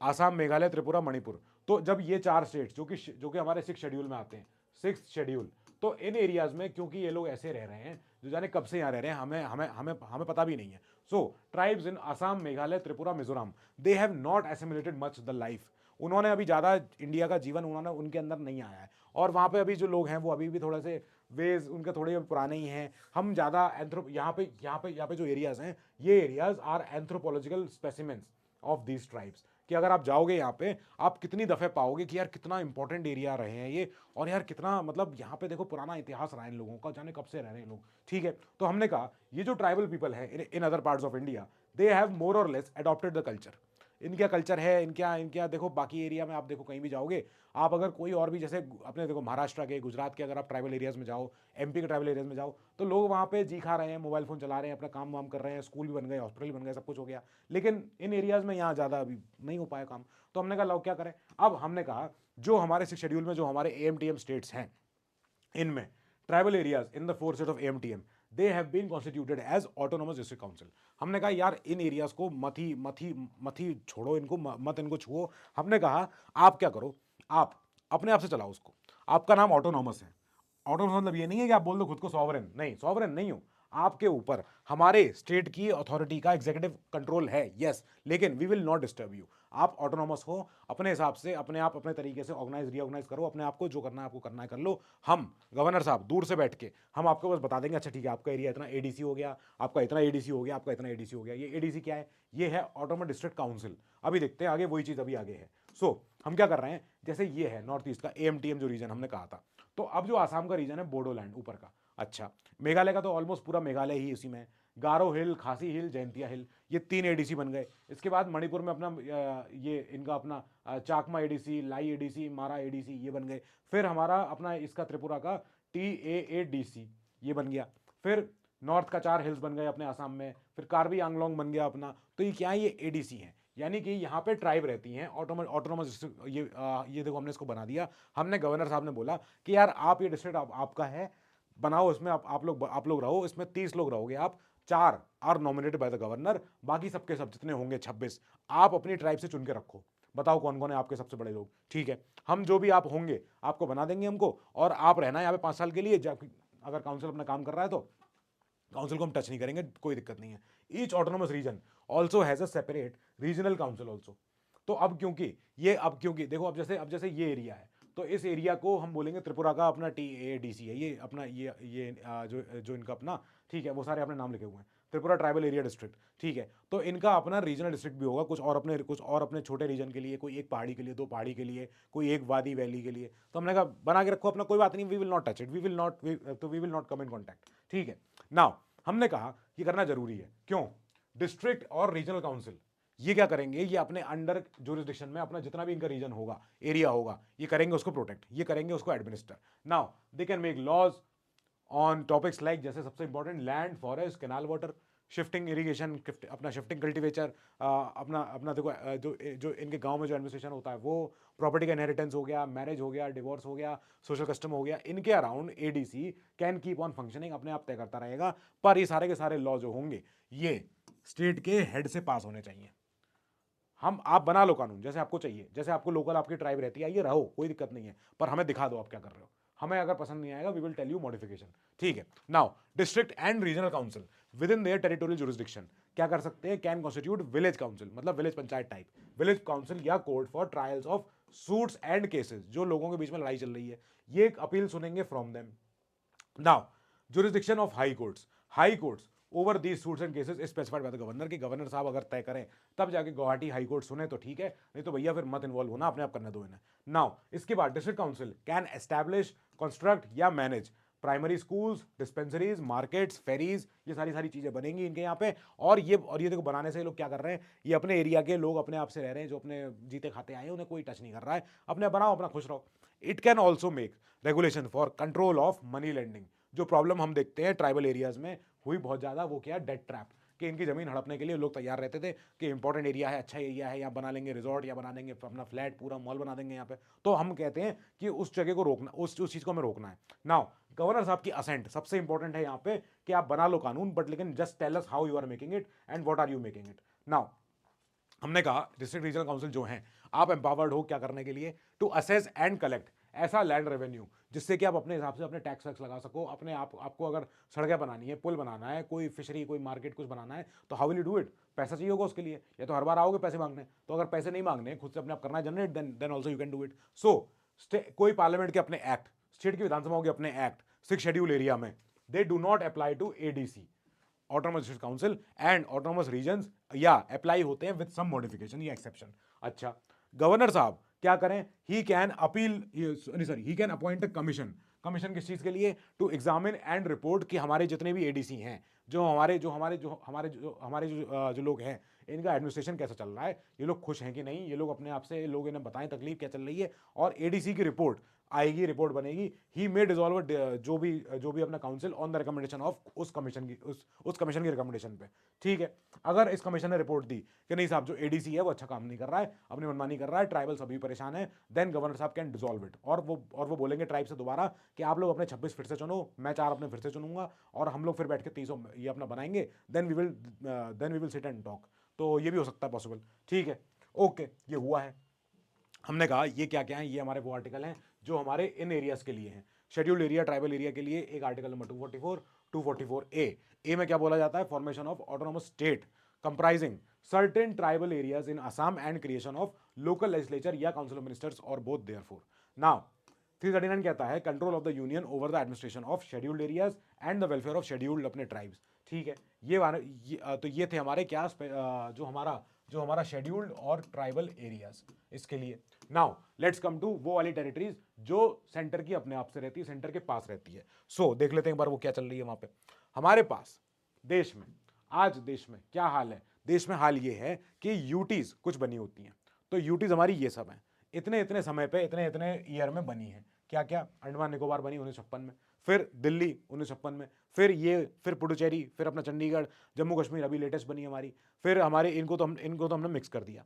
अच्छा ठीक है, नाउ हमने कहा इनको बना के हुआ क्या क्या करके आ रहे हैं। इससे पहले तो समझो ये बात को कि देश की जो टेरिटरी हमें हमारे जो हमारा पहला चैप्टर था हमारा याद है, यूनियन एंड इट्स टेरिटरीज। तो हमारे आर्टिकल 1 में डेफिनेशन में क्या आता है कि टेरिटरी ऑफ इंडिया क्या होगी? टेरिटरी ऑफ इंडिया में 3 चीजें होंगी, जिसमें यूनियन ऑफ इंडिया है, यूनियन टेरिटरीज है, और टेरिटरीज जो कि बाद में कभी फ्यूचर में हम लेंगे जब हम अखंड अपना बना लेंगे। नाउ तो यूनियन ऑफ इंडिया के अंदर क्या क्या आता है? स्टेट्स का अपना एरिया, कुछ प्रिंसली स्टेट्स जो हुआ करते थे वो, और ब्रिटिश प्रोविंसेस। तो इससे क्या बना हमारा यूटी, तो हमारा इससे क्या बना?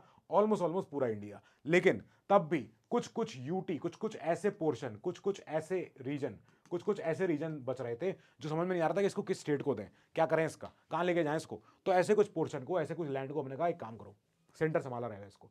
एट प्रेजेंट हमारे पास 28 स्टेट हो गए हैं और हमारे 8 यूटीज हो गए, अपना काम चल रहा है, कोई दिक्कत नहीं है। नाउ हमारे यहाँ पे जो हमारा 2 सिस्टम है वो यही कहता है कि हमारे स्टेट्स, जो हमारे स्टेट हैं वो तो हमारा फेडरलिज्म अपना जीत रहे हैं। ठीक है, उनका तो अपना सेंटर स्टेट रिलेशन पावर चल रही है, सेंटर स्टेट रिलेशन, दोनों के बीच में सेपरेशन ऑफ पावर है, दोनों के बीच में अपने स्टेट लिस्ट, यूनियन लिस्ट सब कुछ है। यहाँ कुछ है ही नहीं, यहाँ ना स्टेट लिस्ट है ना यूनियन लिस्ट है, या तो ओनली सेंटर सेंटर है, सीधा सीधा। यहाँ पे प्लेनली प्राइमरीली यूनिटरी, कोई दूसरी आर्ग्यूमेंट नहीं। These areas which are under the direct control of या एडमिनिस्ट्रेशन ऑफ सेंट्रल सरकार, इसमें कोई नहीं चलेगा। सेंट्रली एडमिनिस्टर्ड टेरिटरीज बोलते हैं इसको। ये कोई स्टेट के अधीन नहीं होती है, यहाँ पे सेंटर की पावर सर्वे सर्वा होती है। So centre decides. अब जब ये शुरू हुआ था प्रोग्रेस, हमने कहा था पहली बात तो 1874 में ब्रिटिश रूल हुआ था, तो इन्होंने बनाया था कुछ अपने यहाँ पे scheduled district act of 1874। Scheduled district, उस समय इन एरियाज को शेड्यूल्ड एरिया बोला जाता था। जैसे आज का अगर बताऊं तो पाकिस्तान का पीछे का पोर्शन बलोचिस्तान, तो वहां पे क्या हुआ करते थे? चीफ कमिश्नर, गवर्नर नहीं होते थे, चीफ कमिश्नर। मतलब ऐसा बड़ा एरिया भी नहीं है पूरा गवर्नर बिठाए वहां पे, चीफ कमिश्नर बना दिया। Chief commissioner of Bhopal, chief commissioner of अपना कूर्ग बेरार। तो ये क्या होगा? Chief commissioner of Delhi. तो ये क्या होगा? ये कुछ हमने ऐसे कुछ बना दिए एरिया कि इतने छोटे भी हैं और इतने बड़े पूरे स्टेट लायक भी नहीं है, और पॉलिटिकली हिस्टोरिकली बड़े इंपॉर्टेंट एरिया है। तो हमने कहा इन एरियाज को पकड़ा दो किसी चीफ कमिश्नर को। ठीक है, ओके, बना दिए गए। हमने जब संविधान आया हमारा, तो हमारा क्लासिफिकेशन था स्टेट्स का into 4 categories, part A, part B, part C, part D. ठीक है, जो हमारे शेड्यूल्ड हमारी टेरिटरीज थी, ये वाली शेड्यूल्ड डिस्ट्रिक्ट, हमने इनको डाला था पार्ट सी में। Place the category of part C states and part D territories. ठीक है, 56 में हमारा हुआ क्या? हमारा स्टेट्स का हमारा सारा पूरा अंदर का पूरा खिचड़ी तय हुई, हमारा सब कुछ चेंज हुआ। तो 7 CAA हमारा 56 में आया, उसकी वजह से क्या क्या हुआ? हमारा काफी कुछ चेंजेस हुए। हमने क्या होते हुए देखा? हमने देखा कुछ यूटीज को उस समय हमने बोला कि इनको बना देते हैं स्टेट्स, और कुछ नई यूटी क्रिएट कर देते हैं। Territories acquired from Portuguese, from French, इन लोगों को भगा भगा के हमने कहा चले जाओ, बाकी चले गए, तुम कब जा रहे हो? तो जब चाहो ना छोड़ के जाओ अपना सामान, सारी जायदाद। ये जब चले गए, हमने कहा लाओ रख लेते हैं इनका सामान भी। तो अब क्या हुआ? कुछ यूटीज तो उस समय हिमाचल हो गया, मणिपुर हो गया, त्रिपुरा, मिजोरम, अरुणाचल, अपना गोवा, इनको समय समय पे आगे आगे पे हमने इन यूटी को, पहले यूटी बोलते थे, हमने कहा यूटी नहीं भाई, तुम स्टेट लायक हो, स्टेट ले लो, अपना ले जाओ, खुश रहो। तो अब दे दिया इनको स्टेट बना के। हमने कहा हमारे पास कैसे कैसे थे, हमने ऐसे होते हुए देखे थे। ये थे वो 4 पार्ट। क्या? इसमें पहले पार्ट में तो क्या थे? ब्रिटिश इंडिया, इस पे ब्रिटिश शासन की डायरेक्ट हुकूमत थी। ठीक है, जो सेकंड कॉलम है, इसमें क्या होते थे? इसमें प्रिंसली स्टेट्स होते थे, मतलब कि प्रिंसली स्टेट्स यहां पे राजे रजवाड़े होते थे with their own legislature. Princely states with क्या? With legislature. अच्छा ठीक है, तो फिर हमारे तीसरे में क्या है? तीसरे में है हमारे कुछ ऐसे एरिया जो चीफ कमिश्नर के होते थे, चीफ कमिश्नर। अच्छा okay sir, now chief commissioner के प्रोविजंस कैसे कैसे हैं देखो जरा एक बार। ब्रिटिश इंडिया में क्या क्या होते थे? असम, बिहार, बॉम्बे, मध्य प्रदेश, मद्रास, उड़ीसा, पंजाब, यूपी, वेस्ट बंगाल, बड़े बड़े एरिया हो गए। फिर हमारा हो गया, हमारे ऐसे हो गए प्रिंसली स्टेट, जैसे क्या क्या, हैदराबाद का princely state, Jammu Kashmir princely state, फिर हमारा मैसूर, फिर मध्य भारत का हमारा प्रिंसली स्टेट, फिर Patiala in eastern Punjab princely state, Maharaja of Patiala, फिर राजस्थान, सौराष्ट्र, त्रावणकोर, अपना विंध्य प्रदेश, इनमें प्रिंसली स्टेट थे विद अपना अपना legislature. Okay, now chief minister province क्या क्या है, कुछ सिटी स्टेट्स, अजमेर, भोपाल, बिलासपुर, कूच बिहार, फिर कूर्ग, दिल्ली, हिमाचल, कच्छ, मणिपुर, त्रिपुरा। यहाँ पे एक ही एक कमिश्नर बैठा करता था, वही अफसर काफी कुछ कर लेता था। और पार्ट डी में हमारा इकलौता एक ही था, अंडमान निकोबार, जो बेचारा दूर रहता था। सो हमने कहा यार इसको पूरा सिस्टम को चेंज करते हैं। हमने चेंज कर दिया, दोबारा नया बना दिया। तो इसमें हो गए हमारे 14 और यहाँ रह गए हमारे 6। अब दो ही कैटेगरी हैं। तो दूसरी कैटेगरी में उस समय अंडमान निकोबार आइलैंड, जो आज भी यूटी है, दिल्ली आज भी यूटी है, हिमाचल उस समय यूटी थी, आज स्टेट हो गई, फिर लक्षद्वीप, मिनिकॉय, हमारे लेफ्ट साइड में हमारे जो है हमारे आइलैंड आज भी यूटी है, मणिपुर और त्रिपुरा, ये बन गए हमारे 2 स्टेट। ये भी बन गया, बस हमारे ये हमारा और स्टेट बन गया। ठीक है, बाकी हमारी यूटी अभी पैरेलल चल रही है। अच्छा, अब यूटी बनाने का प्रोसीजर, सिद्धांत, कुछ लॉजिक होगा। हाँ है, क्या है लॉजिक? तो यूटीज को हमने कई रीजन से बनाया है। क्या रीजन? या तो पॉलिटिकल और एडमिनिस्ट्रेटिव कंसिडरेशन होगा। भाई दिल्ली चंडीगढ़ देखो जरा, वहां पे क्या हाल है, ये कैपिटल है भाई, और कैपिटल अपने की नहीं है, औरों की भी है। चंडीगढ़ पंजाब की भी है, हरियाणा की भी है। अच्छा, दिल्ली है, दिल्ली तो दिल्ली है, दिल्ली में तो सब कुछ है, यहाँ पे सारे बड़े ऑफिस, सारा सिस्टम, पूरा सब कुछ। अब कल्चरल डिस्टिंक्टिवनेस है कुछ लोगों का, आप रहन सहन देखो हमारे देश भर में, पुडुचेरी, दादरा नगर हवेली, दमन दीव, इन जगह पे ये लोग जो रहते हैं, खाते हैं, पीते हैं, इनका कल्चरल डाइवर्सन जो है, डाइवर्सिटी बहुत ज्यादा है। अब कुछ एरिया है जो बहुत डाइवर्स, जो हमारा स्ट्रेटेजिकली इंपॉर्टेंट एरिया है, जैसे हमारे अंडमान और लक्षद्वीप। तो दोनों तरफ हमारे जो आइलैंड्स हैं, ये आइलैंड किसी स्टेट को देते हैं नहीं, इसको सेंटर चलाएगा। सेंटर देखो यहाँ तय करेगा ये हमारा, यार हमारा नेवी हमारा स्ट्रॉन्ग पॉइंट है हमारा ये, और हमारा इससे अगर कब्जा हो गया तो इसका किसी दिन स्टेट पे तो अपनी आर्मी होती नहीं है, ये तो हमारी सेंटर की आर्मी होती है। तो हमें पता होना चाहिए कि वहां पे कौन कौन डिप्लॉय होगा, वहां कौन कौन लोग रहते हैं, सेंटर वो सेंटर के पास रहेगा। फिर कुछ ऐसे एरियाज जो हमने कहा यार, क्योंकि अब यहाँ पे ट्राइबल लोग रहते आए, यहाँ पे बैकवर्ड लोग रहते आए, हमने कहा अब देखो इनको ध्यान रखते हैं, इनके बारे में याद रखना है। मिजोरम, मणिपुर, त्रिपुरा और अरुणाचल जो आज की तारीख में स्टेट है, लेकिन उस समय हमने कहा था आप भी यार इंपॉर्टेंट एरिया हो हमारे, ऐसे नहीं, हम ऐसे नहीं आपको छोड़ेंगे। ठीक है, ओके। समय समय पे हमने यूटीज के लिए अपने काम, काफी कुछ हमने काम करना शुरू किया। उनमें एक जो काम हुआ था 2019 में, वो ये हुआ था कि एक स्टेट के 2 टुकड़े हो गए थे, that is Jammu and Kashmir. So हमने कहा ठीक है, अब जम्मू कश्मीर की अपनी अपनी मांग रही है शुरू से। हमने कहा था उस समय, सरकार ने जो बोला था, सरकार ने कहा था कि लद्दाख, इसके बारे में सोचो जरा कोई कभी। लद्दाख ने हमेशा से अपने आप, इनके यहाँ लॉन्ग पेंडिंग डिमांड रही है कि हमको अपना चाहिए सेपरेट एरिया, ताकि हम खुद के अपने एस्पिरेशन अपनी पूरी कर सकें। अब हमने लद्दाख को बना दिया यूटी, पर लद्दाख को यूटी बनाया विदाउट लेजिस्लेचर। ठीक है, जो जम्मू कश्मीर है, यहां पे प्रॉब्लम थी इंटरनल सिक्योरिटी की। हमने कहा इसको जरा एक बार जरा सेंटर के हाथ में लेते हैं और यूटी और जम्मू कश्मीर बनाते हैं, जिससे क्या बनेगा, उसको हम दे रहे हैं अपना विधानसभा। ये सब हुआ कैसे है? जम्मू कश्मीर रीऑर्गेनाइजेशन बिल 2019 इसके तहत हुआ है। ठीक है, अब हमारे आर्टिकल 370 को क्या हमने हटा दिया है संविधान से? हैं 370 को हमने क्या किया है? हमने रिपील किया है या हमने एब्रोगेट किया है? बताओ मुझे इसका मतलब क्या है। संविधान में 370 अभी भी लिखा हुआ है, बट वो इनऑपरेटिव है, मतलब वो नहीं चलेगा, मतलब वो चल नहीं रहा है। ठीक है, ओके। नाउ इसके बाद हमारी यूटी जो बची हुई, तो 2020 में हमारी इन दोनों यूटी को हमने एक साथ मर्ज कर दिया। हमने कहा यार ये जो यूटी है ना, दोनों दमन दीव और दादरा नागर हवेली, ये यार बहुत डुप्लीकेसी हो रही है यहाँ पे, बार बार सेम तरह के काम कर रहे हैं हम। इन जगहों पे रहने वाले जो लोग हैं, इनमें रहने वाले लोगों का यहाँ पे एडमिनिस्ट्रेटिव सेटअप सेम है, हिस्ट्री सेम है, लैंग्वेज सेम है, अपना सब कुछ कल्चर सेम है, दे शेयर अ लॉट, सब कुछ तो इसमें कॉमन है। यहाँ पे क्या हो रहा है? पैरेलल डिपार्टमेंट, पैरेलल सेक्रेटेरिएट्स, यहाँ पैरेलल अपनी authority, proper same administrator, secretaries, head of department, ये सब काम कर रहे हैं। और काम जो कर रहे हैं, ये काम ओवरलैप हो रहा है, ये काम बहुत ज़्यादा यहाँ पे बहुत ज़्यादा कोऑर्डिनेट करना पड़ रहा है, और सेपरेट बार बार कर रहे हैं। इससे क्या हो रहा है? डुप्लीकेसी ऑफ वर्क हो रहा है, बहुत ज़्यादा प्रोसेस हो रही है हमारी, मिक्स हो रही है। तो हमने क्या किया? हमने एक बिल पेश किया, दमन and Diu merger of UTs bill 2019।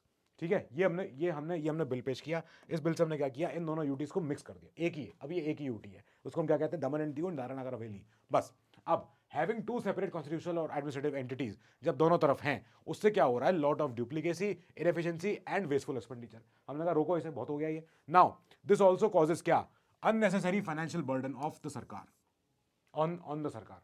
क्यों करें, क्यों झेलें इतना? नहीं झेलेंगे। अब हमने, क्योंकि हमारा क्या है सिद्धांत, मिनिमम गवर्नमेंट मैक्सिमम गवर्नेंस, ये इंपॉर्टेंट है कंसिडरिंग द स्मॉल पॉपुलेशन और लिमिटेड ज्योग्राफिकल एरिया है, कितना ही एरिया है। हमने क्या क्यों ऑफिसर्स को अपना एफिशिएंटली रोटेट करते रहेंगे, पोस्ट करते रहेंगे, कोई रोकने वाला टोकने वाला होगा नहीं, अपने आप सब खुश रहेंगे। नाउ हमारी ये इसकी बात आई दिल्ली की, तो दिल्ली में जो सीन है, दिल्ली में सीन तो बड़ा है ही है, जैसा भी है, ठीक है। सो अब क्या है यहाँ पे 239 से 241 पार्ट 8 में जो है, they deal with the UTs of अपने क्या क्या, हमारे यूटी जो सबसे मेन हमारी यूटी है, दिल्ली की बात करेंगे अभी यहाँ से। सो हमने बोला कि इन सारे के सारे जो हमारे जो 3 आर्टिकल हैं, तो इन 3 आर्टिकल्स में बात होगी यूटीज की, कि यूटी को चलाएगा कौन, ठीक है। अब नो यूनिफॉर्मिटी, हमारे यहाँ पे ये यूटीज वैसे तो कह लो सारे यूनियन टेरिटरी है, लेकिन इनके एडमिनिस्ट्रेटिव रीजन में, इनके एडमिनिस्ट्रेटिव अपने जो अपने सिस्टम में कोई अपने कोई समानता नहीं है। कोई यूटी में एलजी है, कोई यूनिटी में तो कोई यूटी में एडमिनिस्ट्रेटर है, कोई यूटी में अपने अपने चीफ कमिश्नर है। खैर ये तो नहीं होते हैं, खैर पर एडमिनिस्ट्रेटर एलजी तो होते ही होते हैं। नाउ जैसे हमारे एलजी साहब ये बैठे हुए हैं, अब राष्ट्रपति तय करता है, यानी सेंटर तय करता है कि कौन यहाँ पे तय, कि भाई यहाँ पे कौन हेड है, कौन कौन यहाँ बनेगा।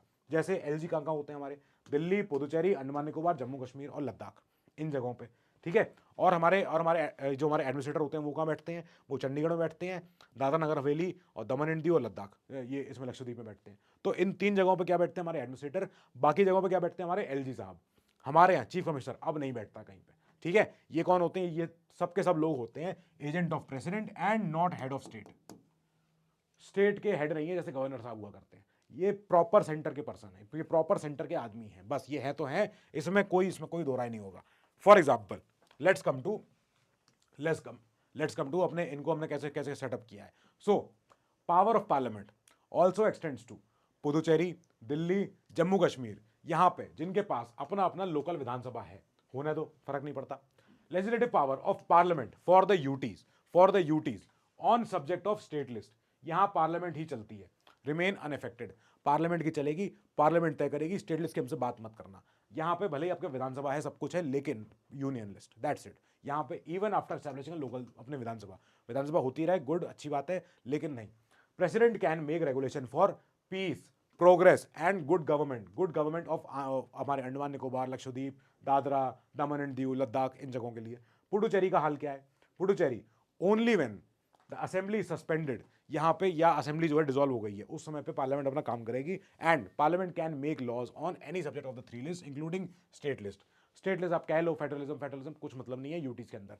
यूटीज में इसीलिए कभी भी आप देखना, कोई भी आप कभी नहीं पाओगे सेंटर वर्सेस यूटी, नहीं, ये केस नहीं होता सुप्रीम कोर्ट में। जो हम देखते हैं ना ओरिजिनल जुरिस्डिक्शन, यहाँ पे सेंटर वर्सेस यूटी जैसा कोई मामला हो ही नहीं सकता है, क्योंकि UT has to accept with centre, UT has to run with centre, तो ये नहीं होता है। अब यूटी में अगर कोई अगर केस जा रहा है ओरिजिनल कैसे करेंगे, तो हाई कोर्ट बना दिया हमने। पार्लियामेंट कहती है we can establish a high court for a UT, या हम उस यूटी को डालेंगे किसी एडजेसेंट या नियर बाय किसी स्टेट के अंदर। फॉर एग्जाम्पल जैसे दिल्ली के पास तो चलो अपनी यूटी में अपना हाई कोर्ट है, ठीक है, लेकिन बॉम्बे हाई कोर्ट जो है वो कहाँ कहाँ दिखता है, वो ओवर द 2 यूटीज दिखता है, जैसे कहाँ, दादरा नगर हवेली और दमन एंड दीव। अंडमान निकोबार को कौन देखता है, कैलकाटा हाई कोर्ट। चंडीगढ़ को कौन देखता है, पंजाब हरियाणा। लक्षद्वीप को कौन देखता है, केरला। पुदुचेरी को कौन देखता है, मद्रास। जम्मू कश्मीर के पास अपना हाई कोर्ट है जो कि लद्दाख के लिए भी काम कर रहा है। Jammu Kashmir high court is the common high court for क्या क्या, 2 यूटीज ऑफ जम्मू कश्मीर और लद्दाख, दोनों के लिए सेम है, राइट। चलो ये भी सही है। नाउ अपना दिल्ली पे आ जाओ। अब दिल्ली की राजधानी जो हमारी है, 69 सीए हुआ था 1991 में। इसमें 1991 में पहली बार हमने बोलना शुरू किया कि दिल्ली मत बोलो, इसको बोलो national capital territory of Delhi, ये है इसका पूरा नाम, एनसीटी ऑफ दिल्ली। इसके बाद हमने यहां पे क्या बिठाया, एडमिनिस्ट्रेटर को हमने बोला आप जो एडमिनिस्ट्रेटर साहब हो, आपका नाम होगा आज से एलजी साहब, आपका हो गया नामकरण चेंज, ठीक है। ये एलजी साहब जो हैं, एलजी साहब अब काम करेंगे अपना यहाँ पे। अब यहाँ पे होगी विधानसभा भी, विधानसभा में कितने लोग होंगे, 70 लोग होंगे, 70 विधायक होंगे, 70 का 10% करो जरा, तो 7 यहाँ पे, 1 सीएम एंड 6 अदर मिनिस्टर, तो 70 का 10%, 10% ऑफ लेजिस्लेटिव असेंबली, ये स्ट्रेंथ हो गई सरकार की। विधानसभा अगर है तो सरकार तो होगी ना, तो ठीक है। दिल्ली के पास उसके पहले तक, विधानसभा से पहले तक क्या हुआ करता था, मेट्रोपॉलिटन काउंसिल होता था, उसका एग्जीक्यूटिव काउंसिल एक होता था। मेट्रोपॉलिटन काउंसिल क्या मतलब, कुछ अपने लोकल अपने काउंसिलर मान लो, अपने पार्षद मान लो, अपने ऐसे ही सारे। हमने कहा नहीं विधानसभा बना देते हैं इसको, विधानसभा यार बड़ी, अब दिल्ली बड़ी है, चलो कोई बात नहीं, ठीक है। तो हमने क्या बनाया इसको, इसकी एक कार्यपालिका, इसकी एक अपनी एक अपनी मेट्रोपॉलिटन काउंसिल। तो पहले हुआ करती है 1991 से पहले तक, हमने कहा हटाओ इसको, अब बनाते हैं यहाँ पे नॉर्मल अपना एलजी साहब बैठेंगे और अपनी इनकी विधानसभा बैठेगी, ठीक है।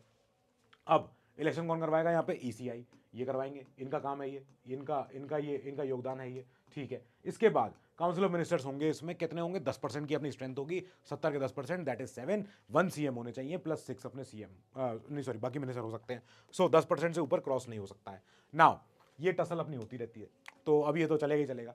याद रखना टसल शुरू कैसे हुई है, ये शुरू कैसे होती है? बिकॉज ऑफ एक बहुत बड़ा चीज है। वो क्या है? सीएम साहब को जो शपथ दिलाता है, जो अपॉइंट कराता है, वो कौन है? राष्ट्रपति।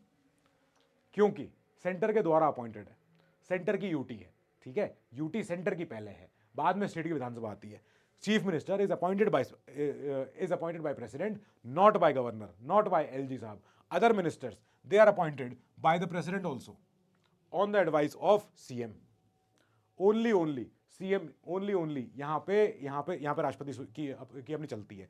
इसी वजह से टसल शुरू हो जाता है। अब सीओएम जो है, काउंसिल ऑफ मिनिस्टर्स, जो कि हेडेड बाय सीएम है, वो एलजी साहब को हेल्प करता है कि आप दिल्ली को कैसे चलाओगे। एलजी साहब को एड एंड एडवाइस करनी है कि दिल्ली को कैसे चलाया जाएगा in the exercise of his functions, except in so far जहां पे एलजी साहब को अपना विवेक का यूज करना है। यहां पे चला कौन रहा है दिल्ली को? मेन वो चला रहा है एलजी साहब। एलजी साहब कैसे चला रहे हैं? उनको एडवाइस कर रहा है सीएम साहब और बाकी उनका अपना अपने उनके मंत्री। और ये एडवाइस जो कर रहे हैं, ये उतने तक ही कर सकते हैं जब तक कि एलजी साहब को सुननी हो। एलजी साहब के पास अपना विवेक है। In the case of difference of opinion, LG साहब final, lieutenant governor is to refer the matter to राष्ट्रपति फॉर डिसीजन। देखो जो भी लेना हो कि साहब ये मैटर फंस गया है यहाँ पे। अब इसके बाद in case of failure of constitutional machinery क्या होगा?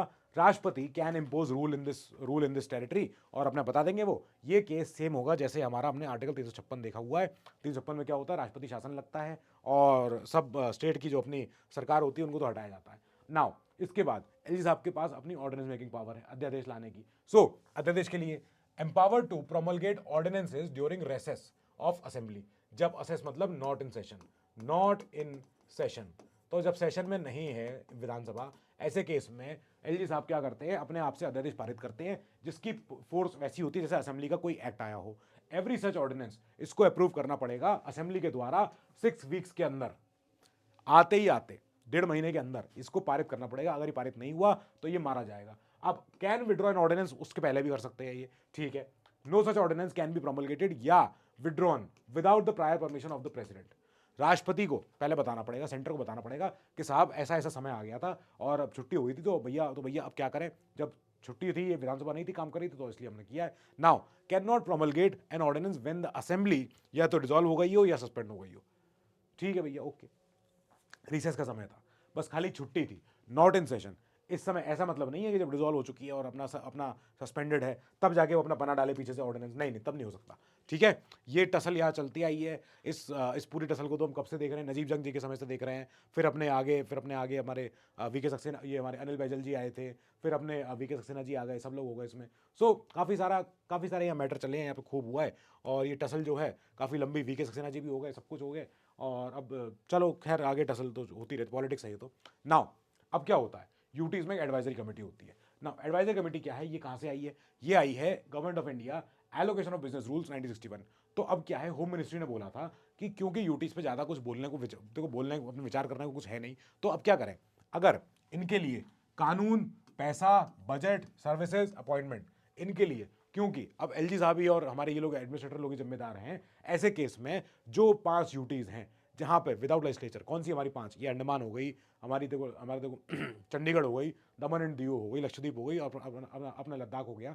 इनके पास क्या चाहिए? जब क्योंकि ऐसा मौका कुछ है नहीं इनके लिए, then they should have home minister का advisory council, sorry advisory committee. अब ये जो कमेटी है, एचएमएसी बोल लो इसको, एडमिनिस्ट्रेटर का एडवाइजरी कमेटी कह लो इसको। आप इनका कुछ ऐसी बना दो जहां पे कुछ इनके आगे लोग अपनी आगे बात कर सकें। इसमें क्या क्या लोग होंगे? एचएमएसी अगर है, अगर उसमें होम मिनिस्टर है तो होम मिनिस्टर ही उसके चेयरपर्सन होंगे, ठीक है। और अगर वो एडमिनिस्ट्रेटर की अपनी एडवाइजरी कमेटी है तो उस चंडीगढ़ के अपने एडमिनिस्ट्रेटर होंगे, वो उसके अपने कंसर्न ड्यूटी के, वो उसके हेड होंगे। नाउ एमपी होंगे, इसमें इलेक्टेड मेंबर होंगे जो इस जगह से आते हैं, लोकल बॉडीज से, एग्जाम्पल डिस्ट्रिक्ट के प्लानिंग बोर्ड या डिस्ट्रिक्ट पंचायत, म्यूनिसिपल कॉर्पोरेशन, अपने जो भी लोग होंगे वो इसका हिस्सा बनेंगे, इस कमेटी का। तो अब ये लोग बैठ के तय कर पाएंगे कि भैया हमारे यहाँ यूटी में ये कमी है, ये चीज़ नहीं है, वो चीज़ नहीं है, ठीक है। जैसे for example advisory committee of the UT कैसी है? अंडमान निकोबार में एक हमारे एलजी साहब होते हैं और वहाँ कोई विधायिका तो कुछ है नहीं। दिल्ली में विधायिका तो ठीक है, होने दो। नो, तो क्या हुआ? अब क्या है कि इनके पास अपना अब जैसे ये एडमिनिस्ट्रेटर है तो इनके एडमिनिस्ट्रेटर होंगे इनके यहाँ के हेड। लेकिन अगर ये होम मिनिस्टर की एडवाइजरी कमेटी में है तो अब ये होम मिनिस्टर की चेयर के अंदर आ जाएंगे सब लोग, और ये इस यूटी के अपने एमपी एमएलए लोग सब लोग बैठ के ये लोग अपना काम करेंगे। नाउ स्टेट्स और यूटी में फ़र्क इतना तो हमें पता ही है कि साहब इनमें फ़र्क तो चलता है। क्या फ़र्क है कि साहब सेंटर के साथ इनका रिश्ता फेडरल होता है, स्टेट्स का इनका कुछ है ही नहीं, इनका सेंटर की गुलाम है सीधे सीधे। तो they share a distribution of क्या पावर विद सेंटर, सेंटर से पावर सेपरेट होती है इनकी, यहाँ कोई सेपरेशन नहीं। स्टेट लिस्ट कॉन्करेंट लिस्ट सब सेंटर के पास ही है इनकी।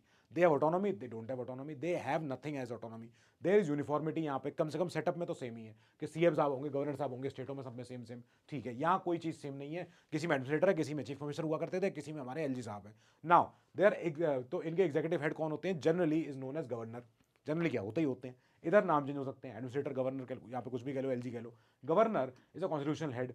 यहाँ एडमिनिस्ट्रेटर जो है एक एजेंट है ऑफ द प्रेसिडेंट, अगर संवैधानिक हेड है ये, that means he has to be neutral, he has to be non partisan, he has to be neutral, कोई इसमें दो राय नहीं। फिर पार्लियामेंट यहाँ पे can not make laws on the subjects of state list except under क्या extraordinary circumstances. यहाँ पार्लियामेंट ही लॉ बनाती है, parliament can make laws on any subject of the three list, और यहाँ यूटी की चलनी है नहीं। यूटी को आप बोलते रहो कुछ भी, कोई मानेगा ही नहीं, ठीक है। नाउ ये वो आर्टिकल्स हैं जो यूटीज के लिए आते हैं, 239 239 A double A B B 440 41 42, ठीक है। ये कोर के लिए था, कोर का हटा दिया गया है। चलो ओके, तो ये था अपना जो हमने पढ़ा। क्या पढ़ा हमने पढ़ा इसमें सर्टेन क्लासेस, है ना, और हमने पढ़ा इसमें स्टेट्स, हमने पढ़ा इसमें स्टेट्स पढ़ लिया। इसके बाद हमने पढ़ लिया इसमें अपना वो क्या था हमारा शेड्यूल्ड ट्राइबल एरियाज, फिर हमने पढ़ा इसमें यूटीज, ठीक है। जितने हमारे प्रावधान, हमारे स्पेशल प्रावधान थे वो हमने यहाँ कवर कर लिए। इसके साथ ही चैप्टर हो गया खत्म। 4 चैप्टर थे, ये बड़े इंपॉर्टेंट थे। अब इसके बाद आगे पढ़ेंगे हम constitutional bodies, non constitutional bodies, उसके बाद बस हमारा खत्म हो जाएगा, ठीक है। टिल देन बेटा keep studying, stay safe, all the best.